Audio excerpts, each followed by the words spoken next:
मैंने बोला था कि जितने भी नॉन मेटेलिक ऑक्साइड्स होते हैं, जितने भी नॉन मेटेलिक ऑक्साइड्स होते हैं वो सब क्या होते हैं?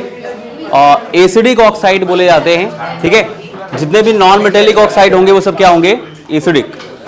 फिर मैंने बोला था कि मेटेलिक ऑक्साइड्स जो होते हैं वो सब बेसिक कैरेक्टर के होते हैं, और उसके बाद जो एसिडिक और बेसिक दोनों टाइप का होता है उसको हम लोग बोलते हैं एम्फोटेरी। क्या बोलते हैं उसको? नॉन मेटेलिक ऑक्साइड जो होता है, non metallic oxide, non metallic oxide जो होता है उसको हम लोग क्या बोलते हैं? Acidic oxide. Acidic oxide, acidic oxide. जैसे हाँ, नॉन मेटेलिक की बात कर रहा हूं। ठीक है, ये अगर हम लोग मेटेलिक ऑक्साइड्स की बात करेंगे,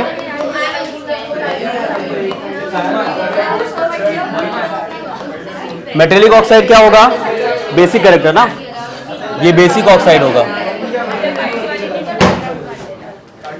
बेसिक ऑक्साइड। ठीक है, बेसिक ऑक्साइड। और जो एसिडिक और बेसिक दोनों टाइप का हो उसे क्या बोलते हैं? एम्फोटेरिक। जैसे Al2O3 होता है, एल्यूमिना। ठीक है, एम्फोटेरिक ऑक्साइड।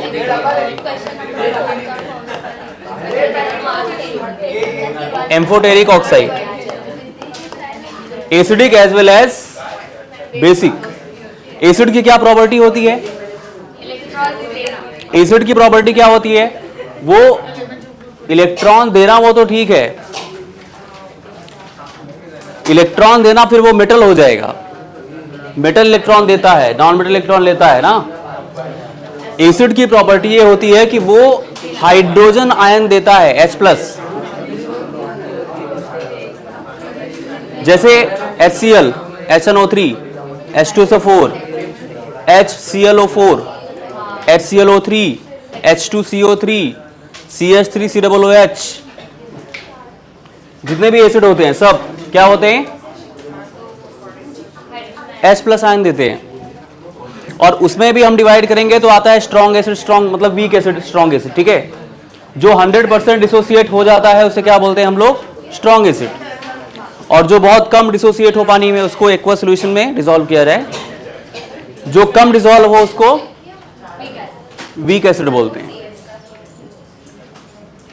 तो यहां पे हम लोग बात कर रहे थे एम्फोटेरिक ऑक्साइड्स, मतलब ये एसिडिक भी होगा और ये बेसिक भी होगा। Acidic oxide, acidic oxide as well as basic. अब अगर हम लोग बात करते हैं ग्रुप 13 में, ग्रुप 14 में और ग्रुप 15 में कौन कौन से ऑक्साइड एसिडिक हो सकते हैं, कौन कौन से बेसिक हो सकते हैं और कौन कौन से एम्फोटेरिक हो सकते हैं। ठीक है, तो यहां पे हम लोग आगे चलते हैं। ग्रुप 13 के एलिमेंट कौन कौन से थे भाई? कौन बताएगा? ग्रुप 13 के एलिमेंट, ग्रुप 13 के एलिमेंट कौन कौन से थे? किसी को याद है? भूल गए क्या? रिवीजन नहीं किया? जो रिवीजन करके आएगा उसको याद रहेगा।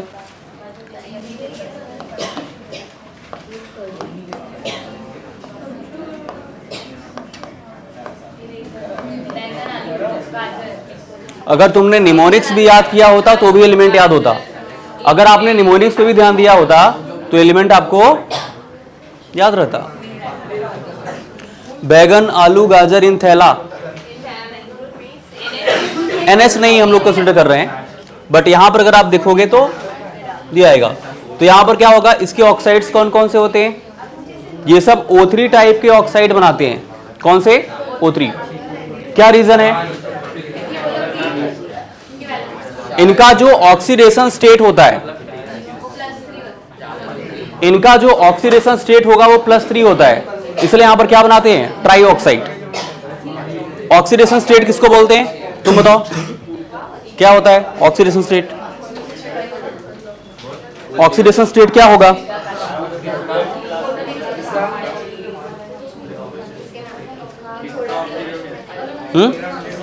ऑक्सीडेशन स्टेट होता क्या है? अगर डिफाइन करने के लिए बोला गया तो क्या बताओगे?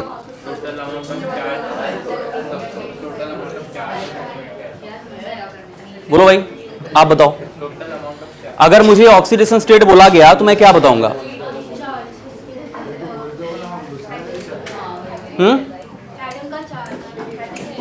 चार्ज, आप बोल सकते हो total electrical charge contain by any element और एटम, मतलब कोई भी एलिमेंट या फिर एटम जितना इलेक्ट्रिकल चार्ज कंटेन कर सकता है उसको हम लोग ऑक्सीडेशन स्टेट बोलते हैं। अब इलेक्ट्रिकल चार्ज कंटेन कैसे कर सकता है, मतलब जितना इलेक्ट्रॉन खींच सकता है किसी से, बाई कोवेलेंट बॉन्ड। कोवेलेंट आप जानते हो, केमिकल बॉन्ड में आपको पढ़ाया गया है कोवेलेंट क्या होता है। भाई नॉन मेटेलिक एटम्स के बीच में म्यूचुअल शेयरिंग ऑफ इलेक्ट्रॉन की वजह से जो बॉन्ड बने उसको हम लोग क्या बोलते हैं, कोवेलेंट बॉन्ड बोलते हैं। ठीक है, तो यहां पर क्या हो जाएगा, अगर मैं बात करता हूं तो ये होगा B2O3,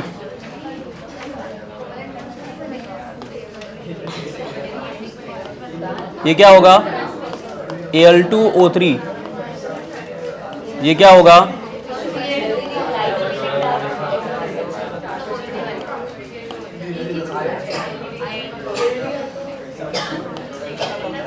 In2O3, ये क्या होगा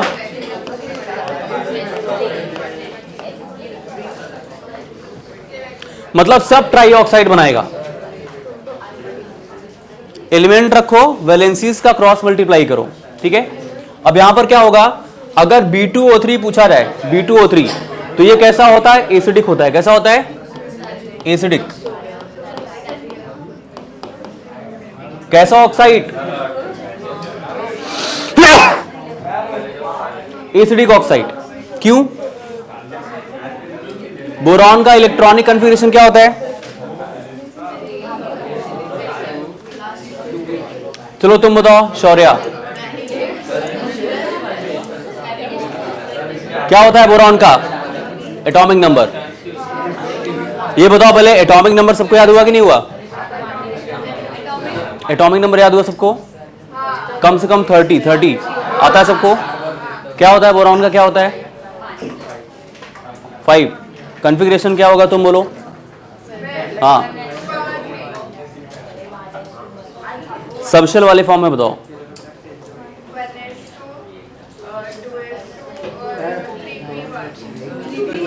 2s2 के बाद 3p आता है,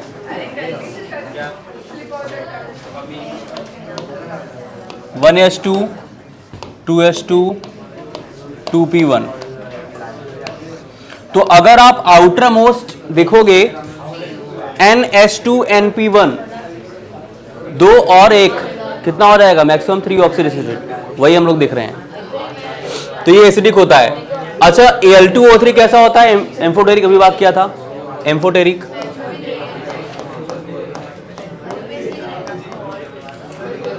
ये भी एम्फोटेरिक होता है, एम्फोटेरिक। ठीक है, ये क्या होगा, दोनों ये दोनों बेसिक होते हैं। नोट करो फटाफट इसको, एसिडिक बेसिक। ग्रुप 14 के एलिमेंट कौन कौन से होते हैं, नाइट्रोजन, फास्फोरस, आर्सेनिक,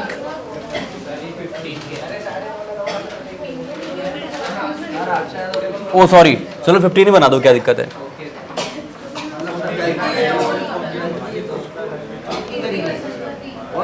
फिफ्टीन बना दो, ठीक है। यहां पर क्या हो जाएगा,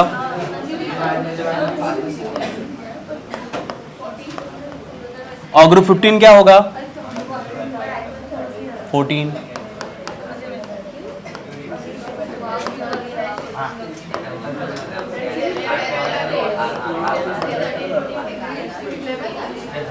देखो यहां पर क्या होगा, कार्बन क्या होता है भाई, कार्बन नॉन मेटल है। कार्बन की वैलेंसी कितनी होती है, 4 होती है। कार्बन टेट्रावैलेंट है, तो यहां पर क्या होगा, नॉन मेटल भी है, क्या हो जाएगा, एसिडिक ऑक्साइड। कैसा होगा, एसिडिक। सिलिकॉन भी क्या होता है, नॉन मेटल है ना, ये भी क्या होगा, एसिडिक। ये भी एसिडिक है, जर्मेनियम भी। और ये लास्ट के दो जो हैं वो क्या होंगे, एम्फोटेरिक, याद रखना, एम्फोटेरिक, एम्फोटेरिक। ये दोनों एम्फोटेरिक हैं, दोनों क्या होंगे, एम्फोटेरिक। अगर हम लोग बात करते हैं ग्रुप 15 में, न्यूजीलैंड, पाकिस्तान, ऑस्ट्रेलिया सब बीमार ना, न्यूजीलैंड, पाकिस्तान, ऑस्ट्रेलिया सब बीमार। यहां पर क्या होगा? अच्छा, नाइट्रोजन भी क्या है? नॉन मेटल ना, तो क्या होगा? ये भी तीनों क्या हो जाएंगे? एसिडिक। ये भी एसिडिक होगा, ये भी एसिडिक होगा। लास्ट के दोनों क्या होंगे? ये दोनों एम्फोटेरिक।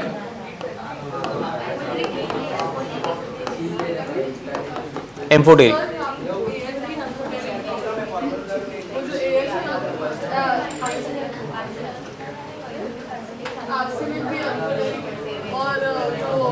अच्छा एक second, sorry sorry, amphoteric.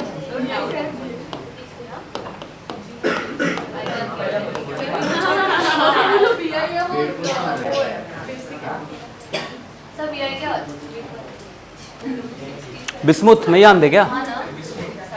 Note करिए इसको फटाफट।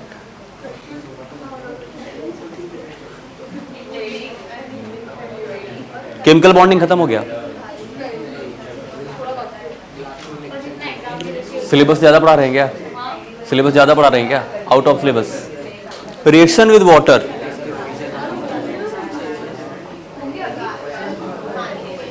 ये क्या लिखा है भाई? ना कट पिट ना करोगे तुम कैसे होगा? मतलब अभी लिखा ही नहीं तुमने? नहीं अभी नहीं जाना, बैठो चलो। अभी लेक्चर स्टार्ट नहीं हुआ, खांसी स्टार्ट हो गई। हाँ हो गया ना?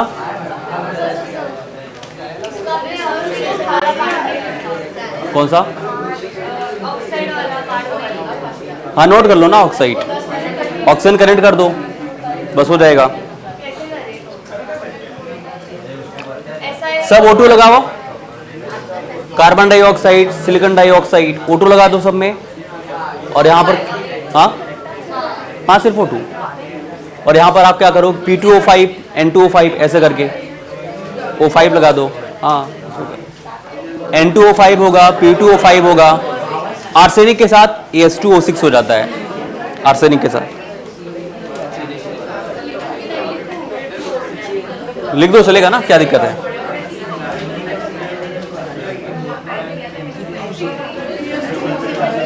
यहां सब में O2 लगाओ, N2O5, P2O5, AS4O6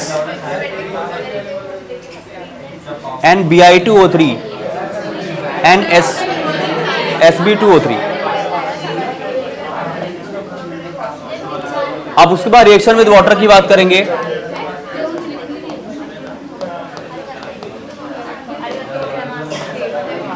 reaction with water,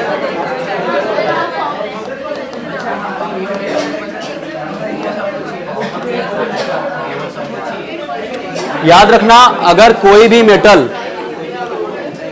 metal water के साथ रिएक्ट करता है तो क्या बनाता है? हाइड्रोक्साइड्स। जैसे एल्यूमिनियम की रिएक्शन अगर हम लोग H2O से कराते हैं, क्या होता है? क्या होगा? एल्यूमिनियम हाइड्रोक्साइड बनाएगा। एल्यूमिनियम हाइड्रोक्साइड का फॉर्मूला क्या होता है? एल्यूमिनियम हाइड्रोक्साइड AlOH थ्रायस, OH का थ्रायस होता है, क्योंकि एल्यूमिनियम की वैलेंसी 3 होती है। AlOH थ्रायस और प्लस क्या होगा? एक बात ध्यान देना, अगर मेटल की रिएक्शन हम लोग वाटर से कराते हैं तो भी हाइड्रोजन गैस बनती है, और अगर आप मेटल की रिएक्शन एसिड से कराओगे तो भी हाइड्रोजन गैस बनेगा, दोनों कंडीशन में। हेलो, मैं बोल रहा हूं कि अगर मेटल की रिएक्शन हम लोग H2O से कराएं तब भी H2 बनता है, और अगर हम लोग मेटल की रिएक्शन एसिड से कराते हैं तो भी बनता है। जैसे मान लो, नहीं नहीं नहीं नहीं, न्यूट्रलाइजेशन नहीं होगा, ये सॉल्ट बनेगा ना, ये सॉल्ट है ना, सॉल्ट और हाइड्रोजन गैस। हाँ ठीक है।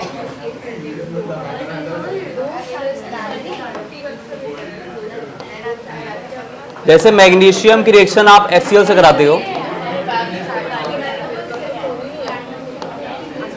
तो मैग्नीशियम क्लोराइड और प्लस क्या होगा H2, यहाँ भी H2 बनता है। इसको आप बेस बोल सकते हो, OH लग गया बेस बोल सकते हो, ठीक है।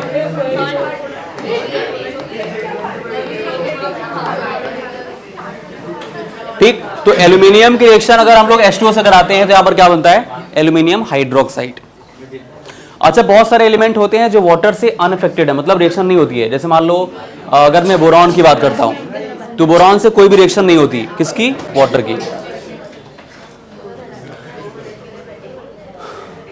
थैलियम एक ऐसा एलिमेंट है, थैलियम मतलब Tl, थैला नहीं Tl होता है थैलियम। वो वाटर के साथ स्टीम फॉर्म में रिएक्ट करता है। कौन से फॉर्म में, स्टीम वाले फॉर्म में। नोट करो इसको।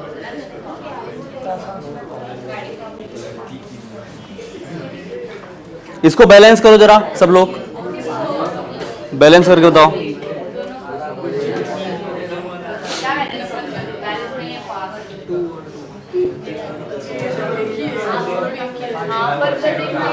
बैलेंस करो।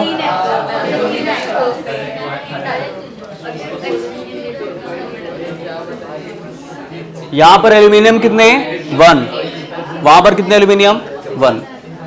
H2, यहां पर भी H2 है। अच्छा देखो यहां पर हाइड्रोजन कितना, 3 N2 5 ना, वहां पर कितने, सिर्फ 2 है। ऑक्सीजन कितना, 3। अगर आप यहां पे 3 से मल्टीप्लाई करते हो तो हाइड्रोजन कितना हुआ, 6 हो गया, और यहां पर भी कितना हो जाएगा,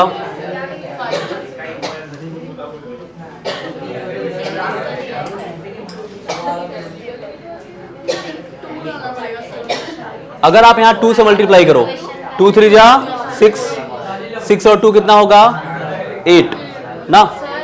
हाँ, एक सेकेंड,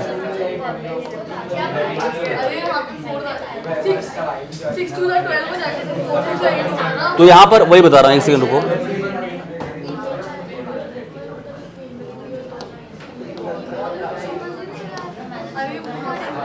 अगर आप वहां पे 6 से मल्टीप्लाई करते हो तो ऑक्सीजन कितना हो जाएगा, 6 होगा ना। और यहां पर आप क्या करो कि 2 से मल्टीप्लाई करो, 2 3 जा 6 ऑक्सीजन, और यहां पर 2 एल्यूमिनियम, तो यहां पर 2 से मल्टीप्लाई कर दो, और 2 3 जा 6 और 2 कितना होगा,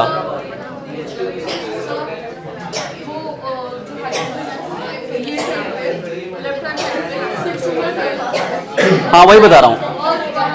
यहां पर देखो, फिर उसके बाद ये कितना हुआ, 6 हुआ, और यहां पर 3 से कर दो 6, अभी हो गया ना। तो 6 हाइड्रोजन यहां से, 6 हाइड्रोजन यहां से, 12 हुआ, 6 2 जा 12, 6 ऑक्सीजन 6 ऑक्सीजन हो गया बस। अच्छा, अगर स्ट्रॉन्सियम की रिएक्शन हम लोग कराते हैं, strontium,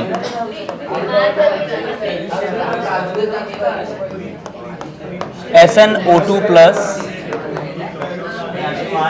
SnO2 plus H2।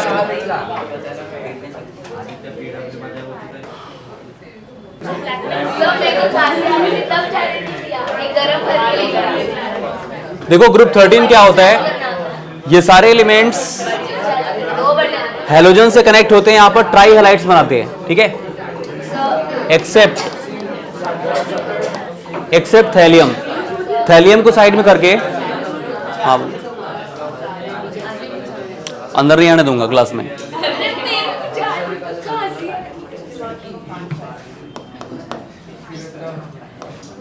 All elements of group 13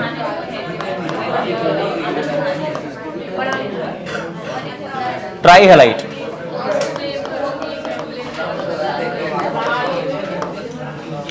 जितने भी ग्रुप 13 के एलिमेंट्स होते हैं वो सब ट्राई हैलाइड्स बनाते हैं। ट्राई हैलाइड्स मतलब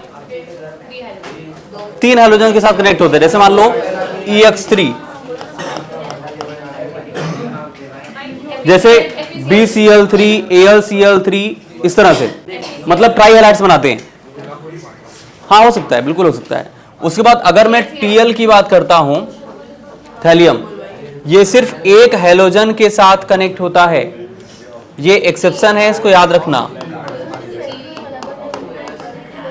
बाकी सारे हैलोजन क्या करेंगे ग्रुप 13 के?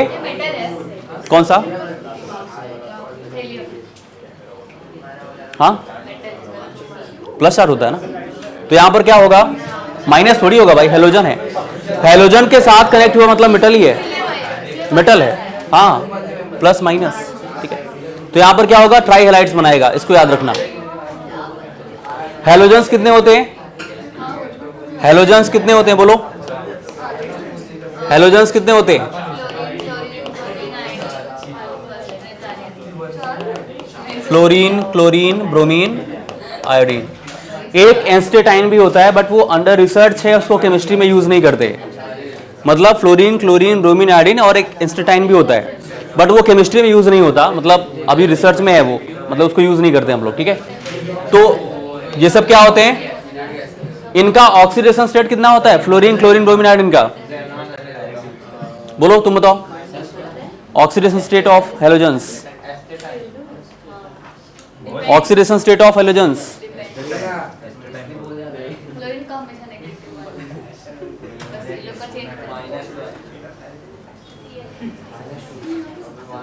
फ्लोरीन का किसी भी कंडीशन में चेंज नहीं होगा, क्योंकि fluorine is the most electronegative element ना।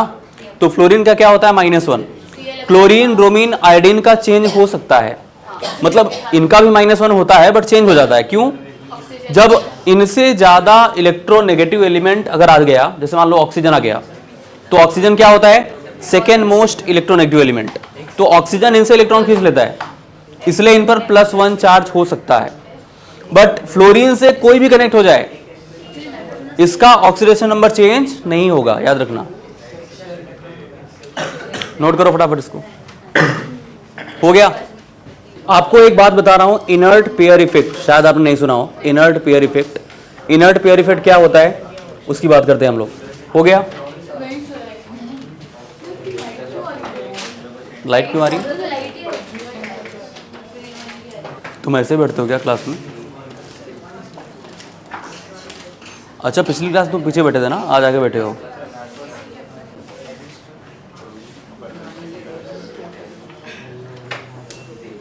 इनर्ट पेयर इफेक्ट, इनर्ट का मतलब क्या होता है?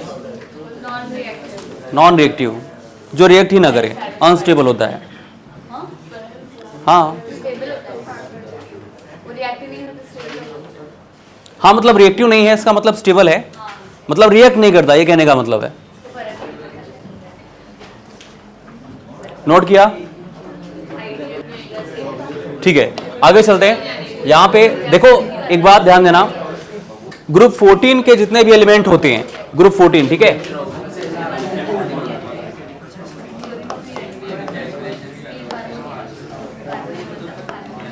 ग्रुप 14 के जितने भी एलिमेंट होंगे वो हैलोजन्स के साथ कनेक्ट होते हैं और टेट्रा हैलाइड्स बनाते हैं, सिर्फ कार्बन को छोड़ के।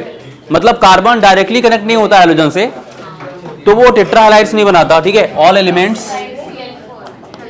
Elements of group 14 form tetra halides. कौन कौन से एलिमेंट होते हैं?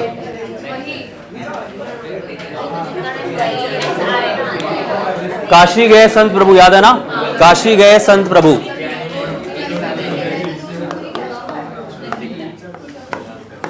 काशी गए संत प्रभु। इसमें जर्मेनियम और लेड, इधर ध्यान दो, जर्मेनियम और लेड ये दो डाई हैलाइड्स बनाते हैं। क्या बनाते हैं? Di halides. अगर मैं जर्मेनियम और लेड की बात करता हूं, ये क्या बनाते हैं? Di halides. मतलब सिर्फ दो हैलोजन के साथ कनेक्ट होते हैं।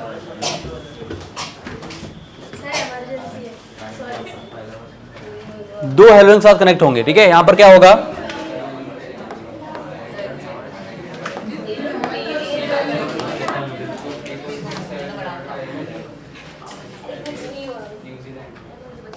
Accept carbon, all elements form tetrahalides. Tetrahalides.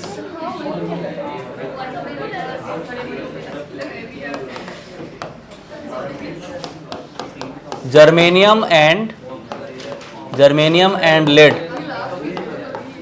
form dihalide. Down to group जाने पर डाइहैलाइड्स की रिएक्टिविटी इंक्रीज करती है. याद रखना, डाउन टू ग्रुप जाने पर डाइहैलाइड्स की रिएक्टिविटी इंक्रीज होती है. इस बात को याद रखना. Down to group, down to group, down to group dihalides reactivity increases. दो हेलोजेंस के साथ कनेक्ट होता है ना डाइहैलाइड. अच्छा, जब ग्रुप 14 के एलिमेंट्स, हाँ, ग्रुप 14 के एलिमेंट दो हेलोजन साथ कनेक्ट होते हैं तो उनको डाइहैलाइड बोलेंगे. जैसे यहाँ पे GeCl2 हुआ. पर सर अगर सिर्फ हैलोजेंस की बात करें तो उनका रिएक्टिविटी कम होता है ना as we go down. हाँ, डाउन टू ग्रुप अगर आप जाओगे तो इलेक्ट्रॉन एक्टिविटी कम होगा ना. इलेक्ट्रॉन एक्टिविटी कम होता है, रिएक्टिविटी भी कम. रिएक्टिविटी मतलब ज्यादा होगा ना. हैलोजेंस का हाँ, इलेक्ट्रॉन एक्टिविटी कम होगा तो रिएक्टिविटी ज्यादा होता है. आयोडीन जल्दी कनेक्ट होता है. उसका एक रीजन ये भी है कि यहाँ पे बॉन्ड लेंथ ज्यादा होता है. पर लाइक 10th स्टैंडर्ड में पढ़ा है कि लाइक जो हैलोजेंस होते हैं जो पानी के साथ जो रिएक्ट करते हैं ना उनका रिएक्टिविटी कम होता है like as we go down करके ना. जैसे अगर आप डाउन टू ग्रुप जाते हो तो फ्लोरीन, क्लोरीन, ब्रोमीन और आयोडीन. मान लो इसके साथ आप हाइड्रोजन लगा दो, HF, HCl, HBr, HI. अब डाउन टू ग्रुप आप जाओगे तो एटॉमिक साइज बढ़ता है. एटॉमिक साइज बढ़ने से बॉन्ड लेंथ भी बढ़ता है. और बॉन्ड लेंथ अगर ज्यादा होता है तो बॉन्ड स्ट्रेंथ कम हो जाता है. बॉन्ड स्ट्रेंथ कम होगा तो वो जल्दी बॉन्ड ब्रेकिंग होगी और वो रिएक्टिव ज्यादा होगा. इसलिए आयोडीन जल्दी कनेक्ट होता है, और जल्दी टूटता भी. जल्दी टूटता भी है. यहाँ पे HI, HBr और HCl इंपॉर्टेंट है भाई. देखो HI, HBr, HCl ये तीनों स्ट्रॉन्ग एसिड होते हैं. यही रीजन है. HF जो होता है वो वीक एसिड होता है. HF का बॉन्ड ब्रेक ही नहीं होता ना. HF इसलिए वीक एसिड है क्योंकि यहां पर fluorine is the most electronegative element. और जो मोस्ट इलेक्ट्रोनेगेटिव होगा वो अपने बॉन्ड को ब्रेक ही नहीं होने देता. ये फ्लोरीन है, ये हाइड्रोजन है, ये बॉन्ड ब्रेक नहीं होता, इसलिए वीक एसिड है.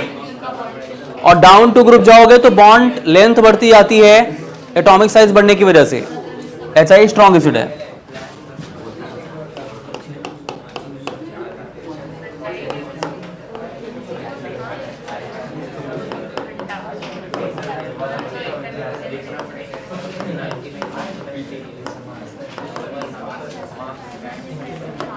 Down to group ionic character increases. जैसे जैसे हम लोग डाउन टू ग्रुप जाते हैं वहां पर चार्ज डेवलपमेंट बढ़ता है. क्यों? क्योंकि यहां पर क्या होगा, डिफरेंस ज्यादा होगा.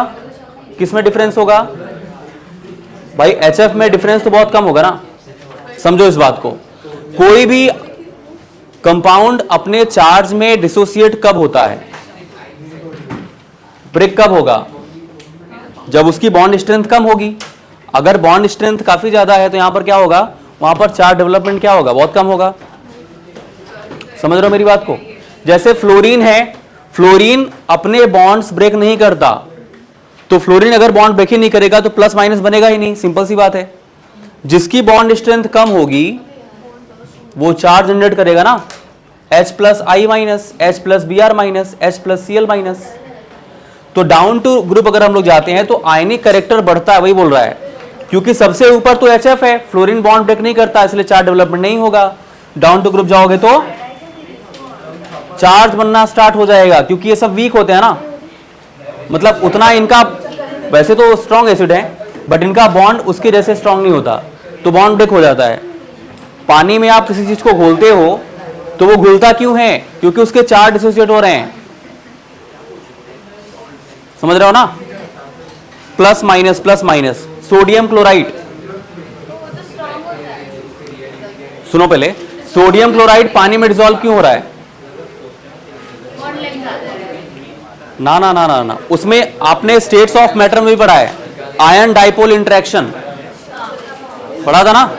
सोडियम प्लस और वाटर के माइनस वाले पार्ट कनेक्ट हो रहे थे, प्लस माइनस प्लस माइनस. तो चार्ज की वजह से वहां पर चार्ज जनरेट होता है। सिंपल सी बात याद रखना, down to group ionic character बढ़ता है। उसके बाद अब इनर्ट पेयर इफेक्ट क्या होता है, पहले अच्छे इसको नोट करो आप, फिर आगे बात करते हैं। इनर्ट पेयर इफेक्ट क्या हुआ? हाँ, डाइहैलाइड भी बढ़ेगा। बहुत ज्यादा अनस्टेबल होता है, वो रिएक्शन में टेक्स पार्ट नहीं करता। क्लोरीन करता है, तो क्लोरीन तो बॉन्ड बनाता ही है ना, जैसे HCl। मैं ये बोल रहा हूं कि डाउन टू ग्रुप जाने पे बॉन्ड स्ट्रेंथ जो होता है वो कम होता रहता है। कारण क्या है? फ्लोरीन सबसे ज्यादा इलेक्ट्रोनेगेटिव। हाँ, तो जो ज्यादा इलेक्ट्रोनेगेटिव होगा वो जिससे भी कनेक्ट होगा उसको स्ट्रांगली कनेक्ट करेगा, बॉन्ड ब्रेक नहीं होने देगा। लेकिन जब हम लोग नीचे जाते जाएंगे, डाउन टू ग्रुप जाएंगे, तो एटॉमिक साइज बढ़ता है। एटॉमिक साइज बढ़ेगा तो बॉन्ड लेंथ भी बढ़ता रहेगा और उस बॉन्ड को ब्रेक करना आसान होता है। ये कहने का मतलब है, अगर बॉन्ड लेंथ ज्यादा है तो बॉन्ड स्ट्रेंथ कम हो जाती है, सिंपल सी बात। अब इसको बहुत ध्यान से देखना।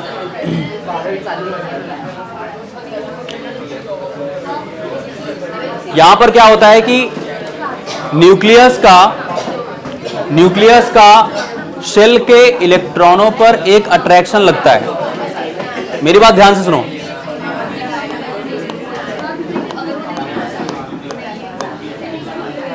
न्यूक्लियस क्या होता है?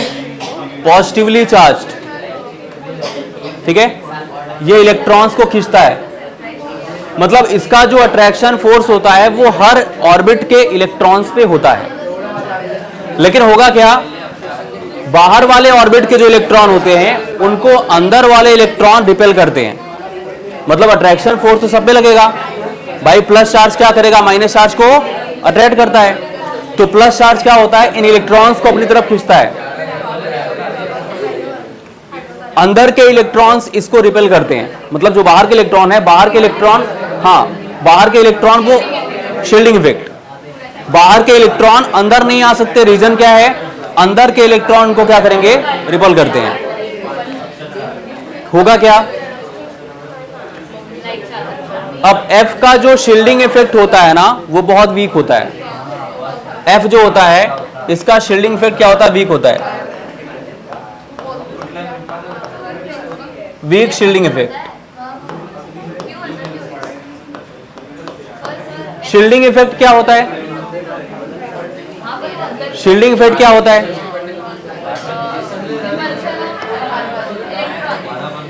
F सब शेल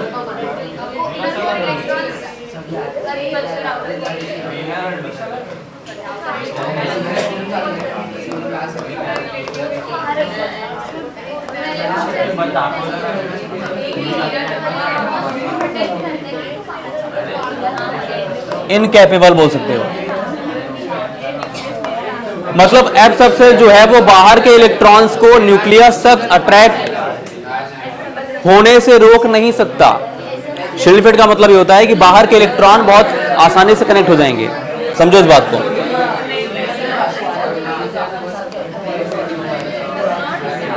इसको बोलते हैं लेंथेनाइड कॉन्ट्रैक्शन। समझो पहले क्या होता है, मेरी बात ध्यान सुनो। 3D सीरीज, 4D सीरीज और 5D series, 3D series, 4D series और 5D सीरीज।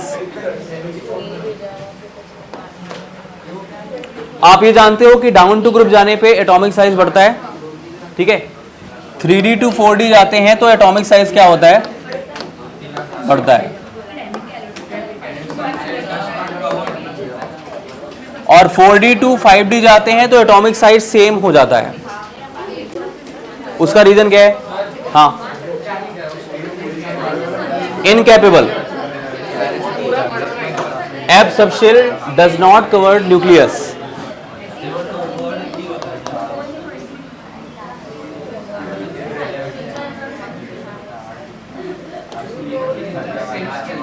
ठीक है, न्यूक्लियस। मैं फिर से रिपीट कर रहा हूं। न्यूक्लियस जो होता है वो आउटर मोस्ट इलेक्ट्रॉन्स पे एक अट्रैक्शन फोर्स लगाता है। वो सब पे, हर ऑर्बिट के हर इलेक्ट्रॉन्स पे अट्रैक्शन फोर्स लगता है। बाहर के इलेक्ट्रॉन्स न्यूक्लियस की तरफ अट्रैक्ट होते हैं, लेकिन अंदर के जो इलेक्ट्रॉन होते हैं वो बाहर के इलेक्ट्रॉन्स को रिपेल करते हैं। ठीक है, अब यहां पर क्या होगा, अगर F का वीक शील्डिंग इफेक्ट होगा, मतलब न्यूक्लियस को ये कवर नहीं कर पाता, इनकेपेबल होता है F, because weak shielding effect की वजह से, तो बाहर के जो इलेक्ट्रॉन्स होते हैं वो अट्रैक्ट होते हैं किसकी तरफ, न्यूक्लियस की तरफ। तो यहां पर क्या होगा, वही आपको बता रहा था कि 3D टू 4D जाते समय क्या होता है, एटॉमिक साइज बढ़ता है, लेकिन 4D टू 5D जब जाते हैं तो एटॉमिक साइज सेम हो जाता है, जितना बढ़ा फिर उतना कम हो गया। क्यों कम हुआ, क्योंकि न्यूक्लियस का अट्रैक्शन लग गया, वो उसको खींच लेता है। समझ रहे हो मेरी बात को, ये एटॉमिक साइज सेम होता है।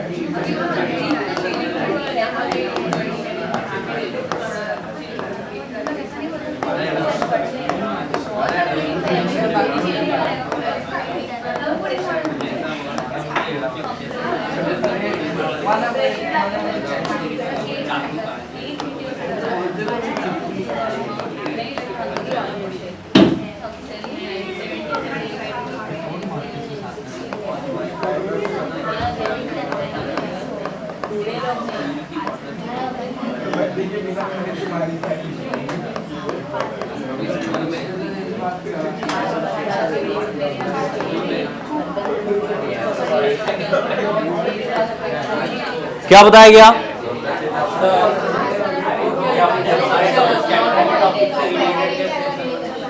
इनर्ट पेयर इफेक्ट में ही आता है। हाँ रिलेटेड है ना, तो बता रहा हूं रिलेटेड है। अब उसके बाद देखो, तो इनर्ट पेयर इफेक्ट मैंने क्या बोला, कवर नहीं करता ना न्यूक्लियस को। हाँ, तो यहां पर उसको हम लोग बोलते हैं इनकेपेबल होता है। इनर्ट पेयर इफेक्ट क्या होता है समझो। अभी न्यूक्लियस का सबसे आउटर मोस्ट शेल में कौन प्रेजेंट है, एस। एस में कितने इलेक्ट्रॉन होते हैं, एस सब शेल में कितने इलेक्ट्रॉन, दो ही होते हैं ना, 1s2 2s2। ठीक है, तो न्यूक्लियस का सबसे आउटर मोस्ट सबशेल के जो इलेक्ट्रॉन हैं उनके इलेक्ट्रॉन्स को पेयर रखता है कौन, न्यूक्लियस। समझो, अगर उसके दो इलेक्ट्रॉन है तो उसको वो इलेक्ट्रॉन्स को स्टेबल रखता है, मतलब दो के दो इलेक्ट्रॉन बने रहते हैं। इसी को बोलते हैं इनर्ट पेयर इफेक्ट। क्या बोलते हैं इसको, इनर्ट पेयर इफेक्ट। न्यूक्लियस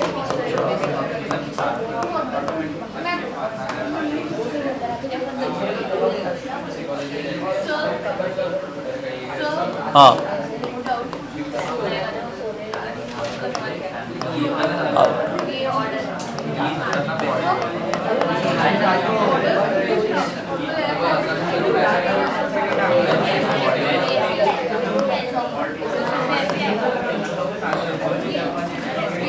इसको क्या बोलते हैं, या फिर मेंटेन बोल सकते हो।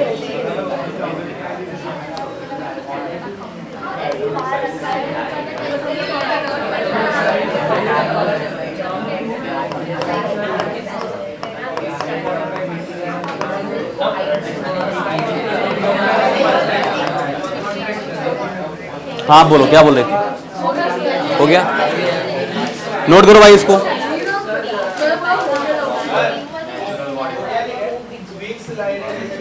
कहाँ पे,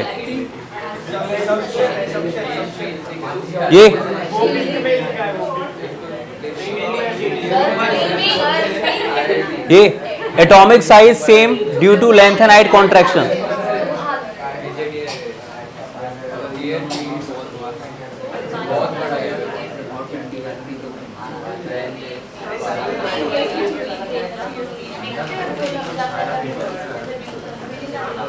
कोई पूछे इनर्ट पेयर इफेक्ट होता है, क्या बोलोगे तुम बताओ।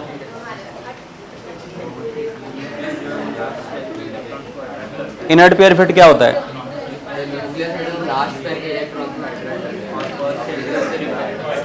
अट्रैक्ट करेगा कि उसके इलेक्ट्रॉन को फिक्स करता है, मेंटेन करता है। वो तो आपने वो बता दिया, length and height contraction. Inert pair effect क्या होता है,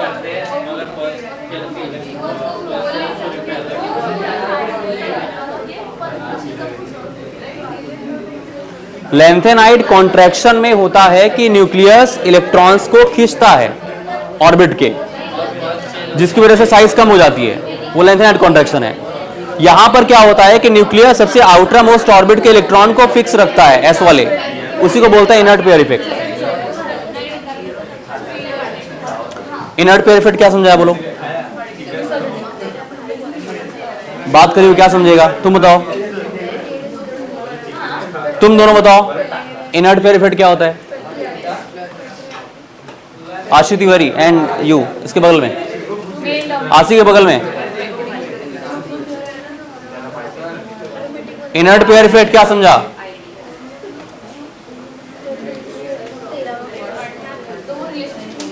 तुम बोलो इनर्ट पेयर इफेक्ट क्या होता है।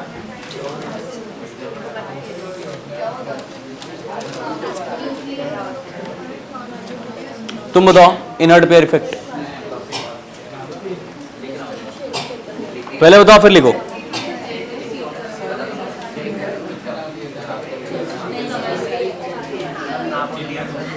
तुमने क्या समझा inert pair effect.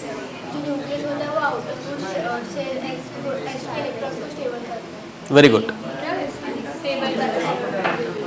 Last orbit में जो एस सब शेल होता है उसके इलेक्ट्रॉन को मेंटेन रखता है न्यूक्लियस, इसी को बोलते हैं इनर्ट, नाम ही उसका inert, inert pair effect. Pair का मतलब उसके इलेक्ट्रॉन को पेयर रखता है, सिंपल सी बात है, इनर्ट पेयर इफेक्ट। न्यूक्लियस पे वो एक शील्ड के जैसे काम करता है ना, इसको कवच बोलते हैं, कवच। वो उसको कवच की तरह काम ही नहीं कर पा रहा ना, कवर नहीं कर रहा उसको। जैसे मैंने बोला कि कोई बाहर यहाँ पे खड़े रहो गेट के पास, और जिसको खड़ा किया वो लुढ़क गया, तो बाहर वाला अंदर आ जाएगा, वही हो रहा है यहाँ पे।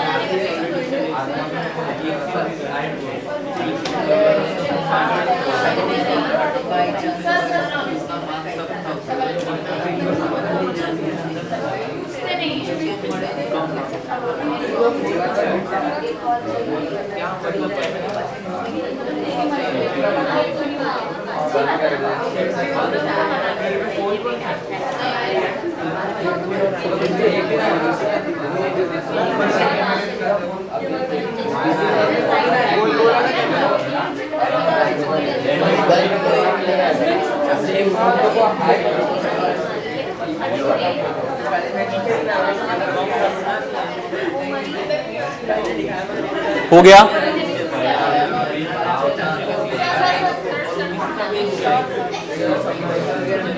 क्या कर रही हो, बातें हो रही है।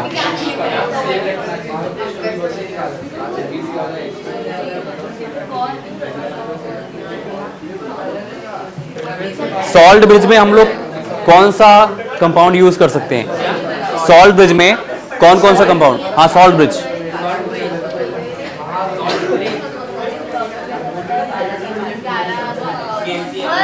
सॉल्ट ब्रिज में कौन कौन से कंपाउंड हम यूज कर सकते हैं, बोलो। KClO3, पोटेशियम क्लोराइड थोड़ी यूज करेंगे उसमें, कौन कौन बताएगा। सॉल्ट ब्रिज में कौन कौन से कंपाउंड हम लोग यूज कर सकते थे, क्या बताया गया था। रेडॉक्स रिएक्शन में लास्ट टॉपिक था एनोड कैथोड, याद होगा, सॉल्ट ब्रिज यूज किया था हमने।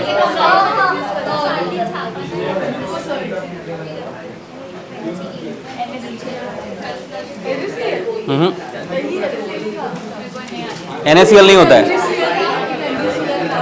नहीं MgCl भी नहीं होता है। चलो वो बताएगा पीछे, लास्ट बेंच पे बोलो।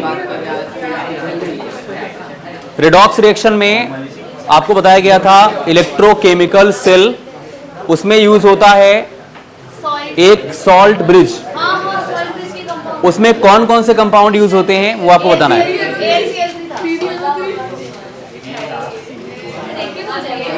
तुम बोलो।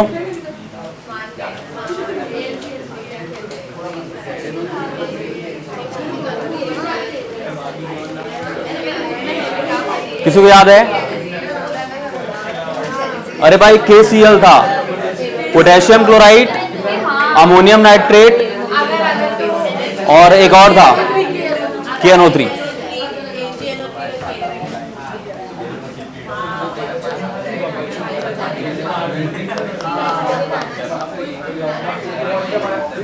यहां पर देखिए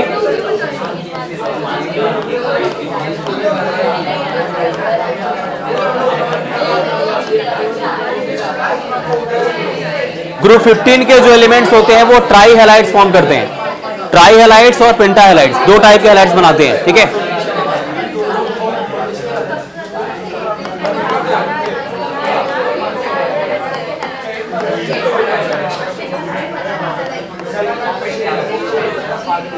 ट्राई हैलाइड्स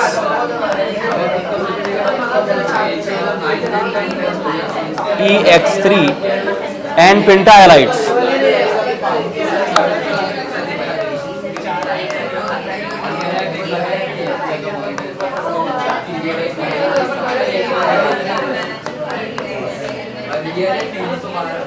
ग्रुप 15 के सारे एलिमेंट्स दो टाइप के हैलाइड्स बना सकते हैं। एक तो ट्राई हैलाइड्स बनाते हैं और एक क्या बनाते हैं, पेंटा हैलाइड्स। एक बात ध्यान देना, नाइट्रोजन के पास वेकेंट डी ऑर्बिटल नहीं होता है। जैसे मैं नाइट्रोजन की बात करता हूं, नाइट्रोजन क्या होता है 7 ना, क्या हो जाए कन्फिगरेशन क्या होगा 1s2 2s2 और क्या होगा 2p3। बट अगर मैं फास्फोरस की बात करता हूं,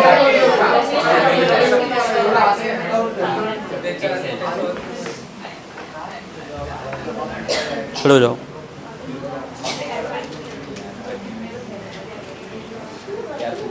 खड़े रहोगे पूरे क्लास में।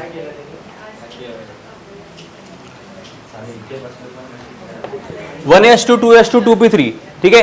यहां पर क्या हो जाएगा, अगर मैं देखता हूं यहां पे तो p में 3 इलेक्ट्रॉन, p में 3 ऑर्बिटल और 1 2 3 2p3।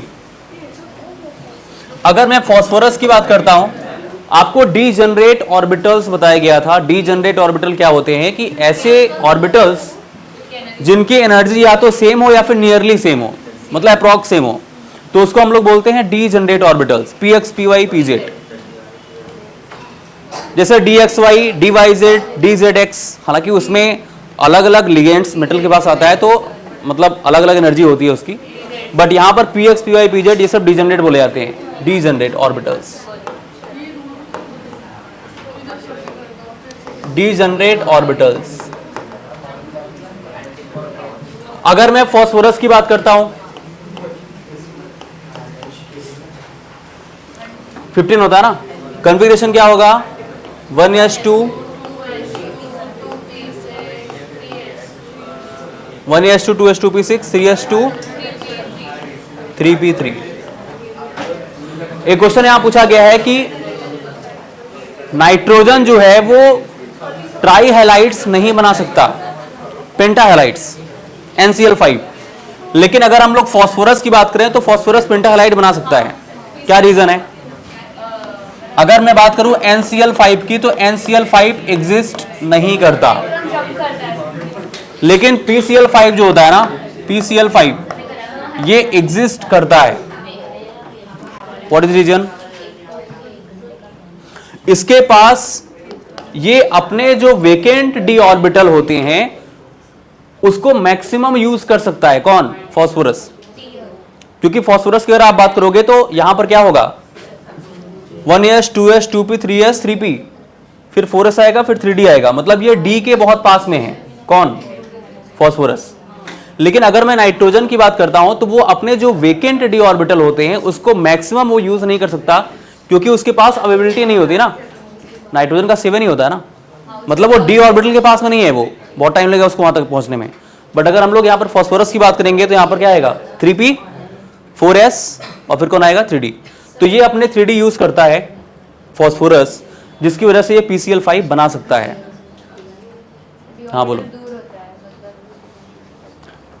वेकेंट डी ऑर्बिटल दोनों के पास में है, क्योंकि दोनों के पास उतने इलेक्ट्रॉन नहीं है कि डी ऑर्बिटल हम लोग फिल कर सकें। लेकिन फास्फोरस क्या होता है कि मैक्सिमम कोवैलेंट बॉन्ड बना सकता है वेकेंट डी ऑर्बिटल को यूज करके। कैसे? वो ऐसे कि अगर हम लोग देखेंगे 3p सबशेल के बाद कौन आएगा, 4s, 4s के बाद कौन आता है, 3d। मतलब अगर इसके पास इलेक्ट्रॉन होता तो ये इसको यूज कर सकता था ना 4s 3d को। मतलब फास्फोरस अपने बॉन्ड बना सकता है d ऑर्बिटल को यूज करके। लेकिन अगर हम लोग नाइट्रोजन की बात करेंगे, नाइट्रोजन वहां तक नहीं पहुंच सकता क्योंकि नाइट्रोजन का एटॉमिक नंबर कम होता है, उसके पास इलेक्ट्रॉन नहीं है, समझ रहे हैं ना। तो ये d ऑर्बिटल यूज नहीं करता, जिसकी वजह से ये पेंटाहेलाइड नहीं बना सकता। ठीक है, d ऑर्बिटल, ठीक है, एंड फॉर्म पेंटाहेलाइड। फिर से बोल रहा हूं, NCl5 एग्जिस्ट नहीं करता, PCl5 एग्जिस्ट करता है, क्योंकि वो अपने d ऑर्बिटल्स यूज कर सकता है और कोवैलेंट बॉन्ड बना सकता है। बट अगर NCl5 की बात करेंगे तो वो उसके पास भी अवेलेबिलिटी तो है d ऑर्बिटल की, लेकिन वो d ऑर्बिटल यूज नहीं कर सकता। ठीक है, क्योंकि वो इलेक्ट्रॉन्स में फास्फोरस से बहुत कम है। नाइट्रोजन का कितना होता है 7, उसका कितना होता है 15 होता है, मतलब जस्ट डबल है उसका। नोट करिए आगे क्या थे। How does ionization enthalpy, electron gain enthalpy, atomic radius and electron activity vary in group and across a period. सबसे पहले आयनाइजेशन एंथैल्पी क्या होती है, किसी भी न्यूट्रल आइसोलेटेड गैसियस एटम से एक इलेक्ट्रॉन रिमूव करने में जो रिक्वायर्ड एनर्जी होती है उसको बोलते हैं ionization enthalpy. Ionization enthalpy down to group जाने पर क्या होती है, डिक्रीज होती है। तो अक्रॉस ए पीरियड क्या होगा, इंक्रीज करेगा। उसके बाद अगर मैं बात करता हूं यहां पे इलेक्ट्रॉन गेन एंथैल्पी, एक कोई भी न्यूट्रल एटम है आइसोलेटेड, वो एक इलेक्ट्रॉन गेन करता है और जो अमाउंट ऑफ एनर्जी रिलीज करता है उसको बोलते हैं इलेक्ट्रॉन गेन एंथैल्पी। ठीक है, और डाउन टू ग्रुप जाने पर इलेक्ट्रॉन गेन एंथैल्पी क्या होती है, लेस निगेटिव होती है डाउन टू ग्रुप जाने पर। एटॉमिक रेडियस, न्यूक्लियस और आउटर मोस्ट शेल के बीच में, न्यूक्लियस और आउटर मोस्ट शेल के बीच में जो डिस्टेंस होता है, न्यूक्लियस और आउटर मोस्ट शेल के बीच में जो डिस्टेंस होगा उसको क्या बोलेंगे, atomic radius. Down to group जाने पर क्या होता है, एटॉमिक रेडियस बढ़ता है। तो क्रॉस पीरियड क्या होगा, कम होगा ना। हाँ, एटॉमिक रेडियस बढ़ता है डाउन टू ग्रुप जाने पे। इलेक्ट्रॉन एक्टिविटी, भाई कोई एटम है वो इलेक्ट्रॉन अट्रैक्ट करने की जो टेंडेंसी होती है उसे क्या बोलते हैं, इलेक्ट्रॉन एक्टिविटी।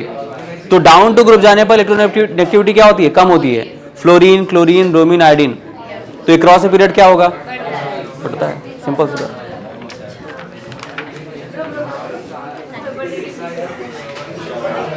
हो गया। कैटनेशन की बात करेंगे।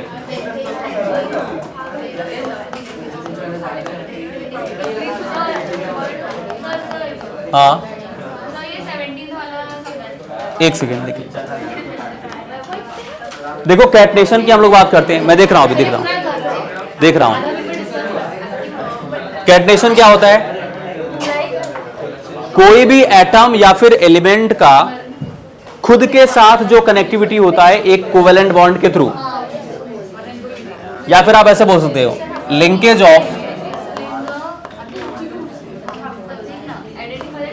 ऑफ एटम और एलिमेंट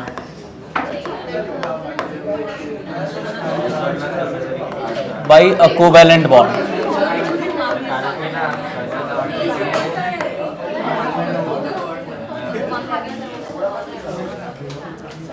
is called catenation.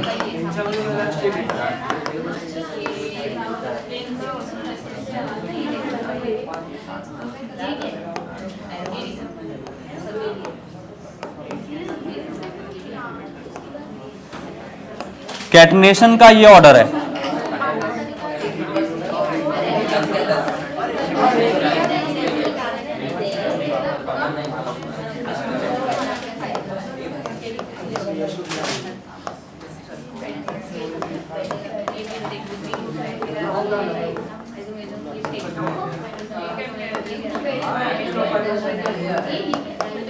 भाई कार्बन खुद के साथ कनेक्ट होके या तो रिंग चेन बनाएगा या तो स्ट्रॉन्ग लॉन्गेस्ट कार्बन चेन बनाएगा, एलिफेटिक या फिर एरोमेटिक बनाएगा ना। एरोमेटिक का मतलब क्या होता है?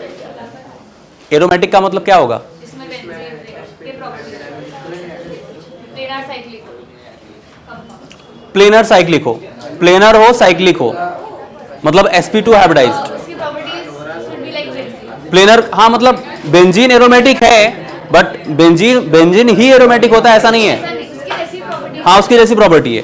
बेंजीन भी इसलिए है क्योंकि वो कितने पाई इलेक्ट्रॉन रखता है? 3 बॉन्ड है, पाई इलेक्ट्रॉन थोड़ी है, 6 पाई इलेक्ट्रॉन। एरोमेटिक जो पढ़ाया गया था हाइड्रोकार्बन के लास्ट में, उस आपको याद होगा, प्लेनर साइक्लिक और 4n+2 pi electron, 4n+2 pi electron, हकल rule भूल गए क्या? Planar cyclic.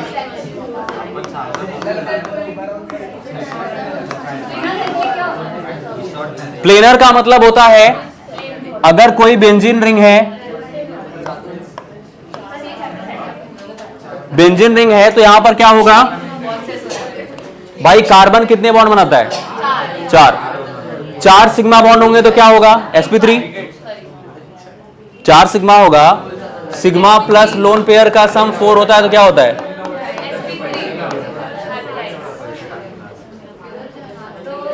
तुम बोलो इसमें कितने सिग्मा है? 2 सिग्मा है ना, 3 सिग्मा। जितने भी कॉर्नर होते हैं सब पे क्या होता है? कार्बन होता है। 1 2 3 4 5 6 मतलब 6 कार्बन। कार्बन 4 बॉन्ड बनाता है। इस कार्बन ने 2 बॉन्ड इधर बनाए, 1 बॉन्ड इधर बनाए, 3 बनाया, तो इसके पास एक हाइड्रोजन भी होगा ना। सबके पास एक हाइड्रोजन होगा।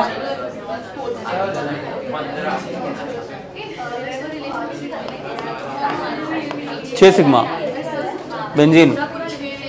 C6H6 बेंजीन का फॉर्मूला क्या होता है?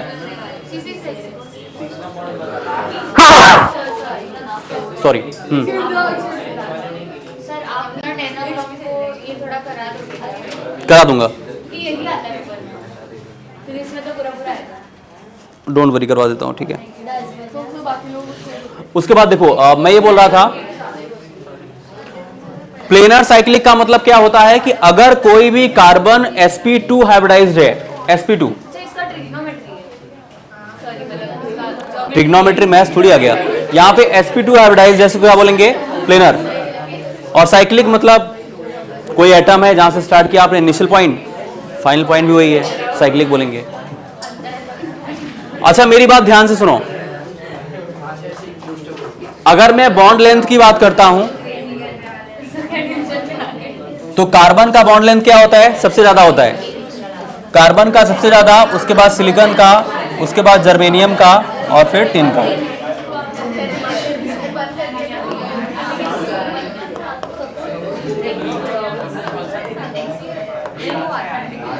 बॉन्ड लेंथ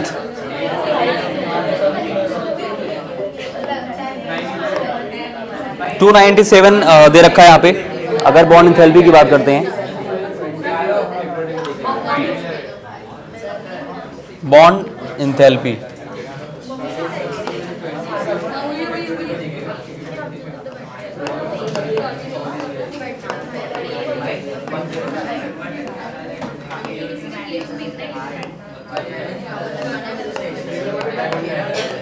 (348) दे रखा है पहले का, और दूसरे का 297।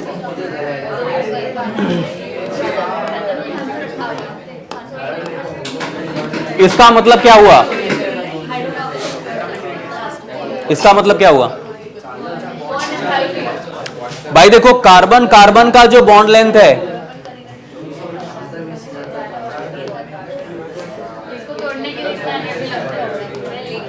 इन सब का बॉन्ड एंथैल्पी दे रखा है, मतलब कार्बन कार्बन के बॉन्ड को ब्रेक करने के लिए इतनी एनर्जी चाहिए 348। नहीं, नेगेटिव नहीं होगा, नेगेटिव होता है? वो तो एक्सोथर्मिक प्रोसेस एंडोथर्मिक का होता है, एंथैल्पी ऑफ हीट होता है। वो डिपेंड करता है कि हीट रिलीज हो रही है या एब्जॉर्ब हो रही है, उस कंडीशन में रिलीज होती है। देखो डेल्टा एच की वैल्यू अगर माइनस हुआ तो हीट रिलीज होगा। बैठ कैसे गए? खड़े हो जाओ, चलो बोला है ना।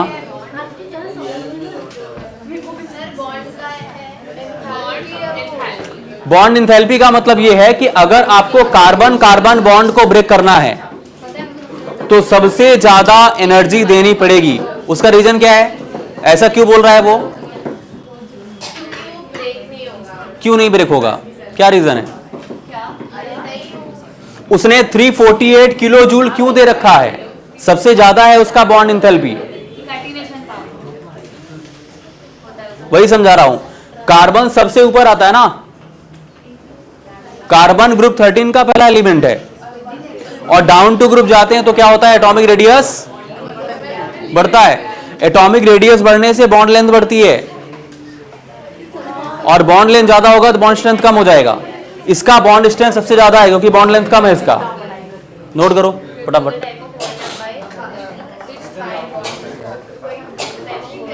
कोई भी सॉलिड एलिमेंट अगर एक से ज्यादा फॉर्म में प्रेजेंट होता है विद डिफरेंट फिजिकल प्रॉपर्टी, उसकी फिजिकल प्रॉपर्टी भी क्या होनी चाहिए? डिफरेंट होनी चाहिए।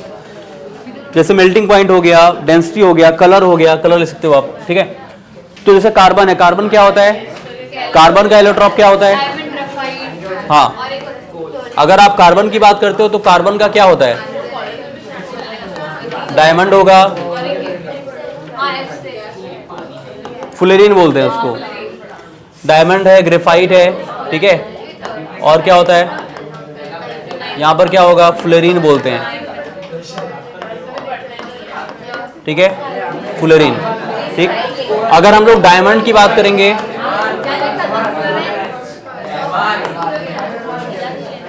डायमंड में जो कार्बन होते हैं उनका जो हाइब्रिडाइजेशन होगा ना, वो sp3 हाइब्रिडाइज्ड होता है।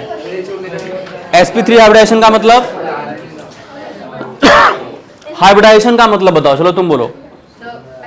हाइब्रिडाइजेशन का मतलब क्या होता है? केमिकल बॉन्डिंग पढ़ रहे हो ना, बोलो।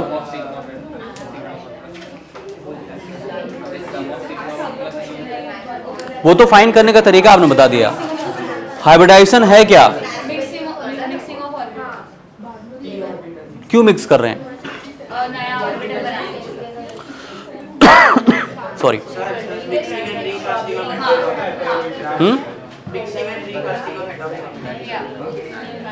क्यों?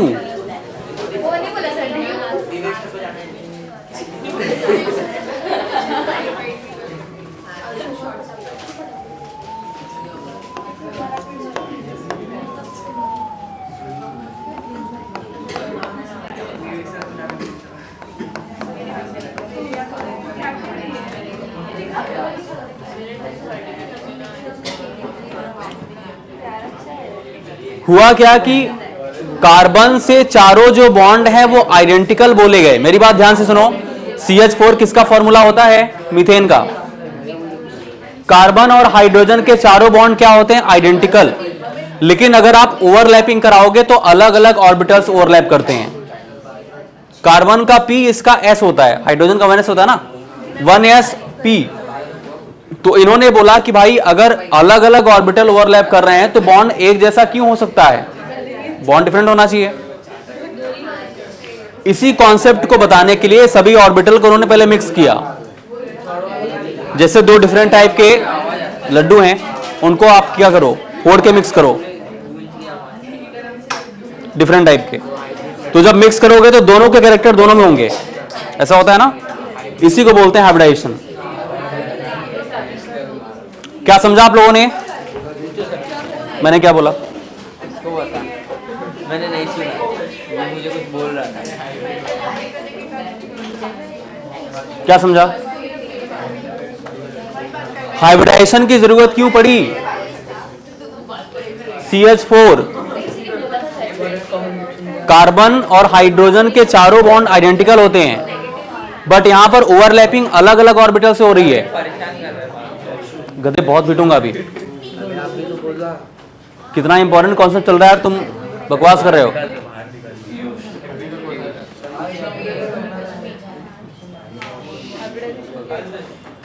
मैं बोल रहा हूं कि CH4 जो कि मीथेन है, कार्बन और चारों इसकी ज्योमेट्री जानने के लिए टेट्राहेड्रल। जानने के लिए हाइब्रिडाइजेशन करते हैं। नहीं नहीं नहीं, ये भी कॉन्सेप्ट नहीं है। ज्योमेट्री तो आप फाइंड करते, वो अलग चीज हो गया। यहां पर हाइब्रिडाइजेशन की जरूरत क्यों पड़ती है? कार्बन और हाइड्रोजन के चारों बॉन्ड आइडेंटिकल बताए गए हैं, लेकिन फिर ये हुआ कि अगर यहां पर अलग अलग ऑर्बिटल से ओवरलैपिंग होती है ना, कार्बन का क्या होता है 1s2 2s2 2p2 होता है 2p2 px py pz। तो एक s ऑर्बिटल px ऑर्बिटल, एक s ऑर्बिटल py ऑर्बिटल, एक s ऑर्बिटल pz ऑर्बिटल, अलग अलग ओवरलैपिंग हो रही है ना, ओवरलैपिंग अलग अलग हो रही है। तो बॉन्ड सेम कैसे हो सकते हैं, यही कॉन्सेप्ट था। इसलिए हमने ऑर्बिटल को मिक्स किया, पहले सारे ऑर्बिटल को एक जैसा बनाया।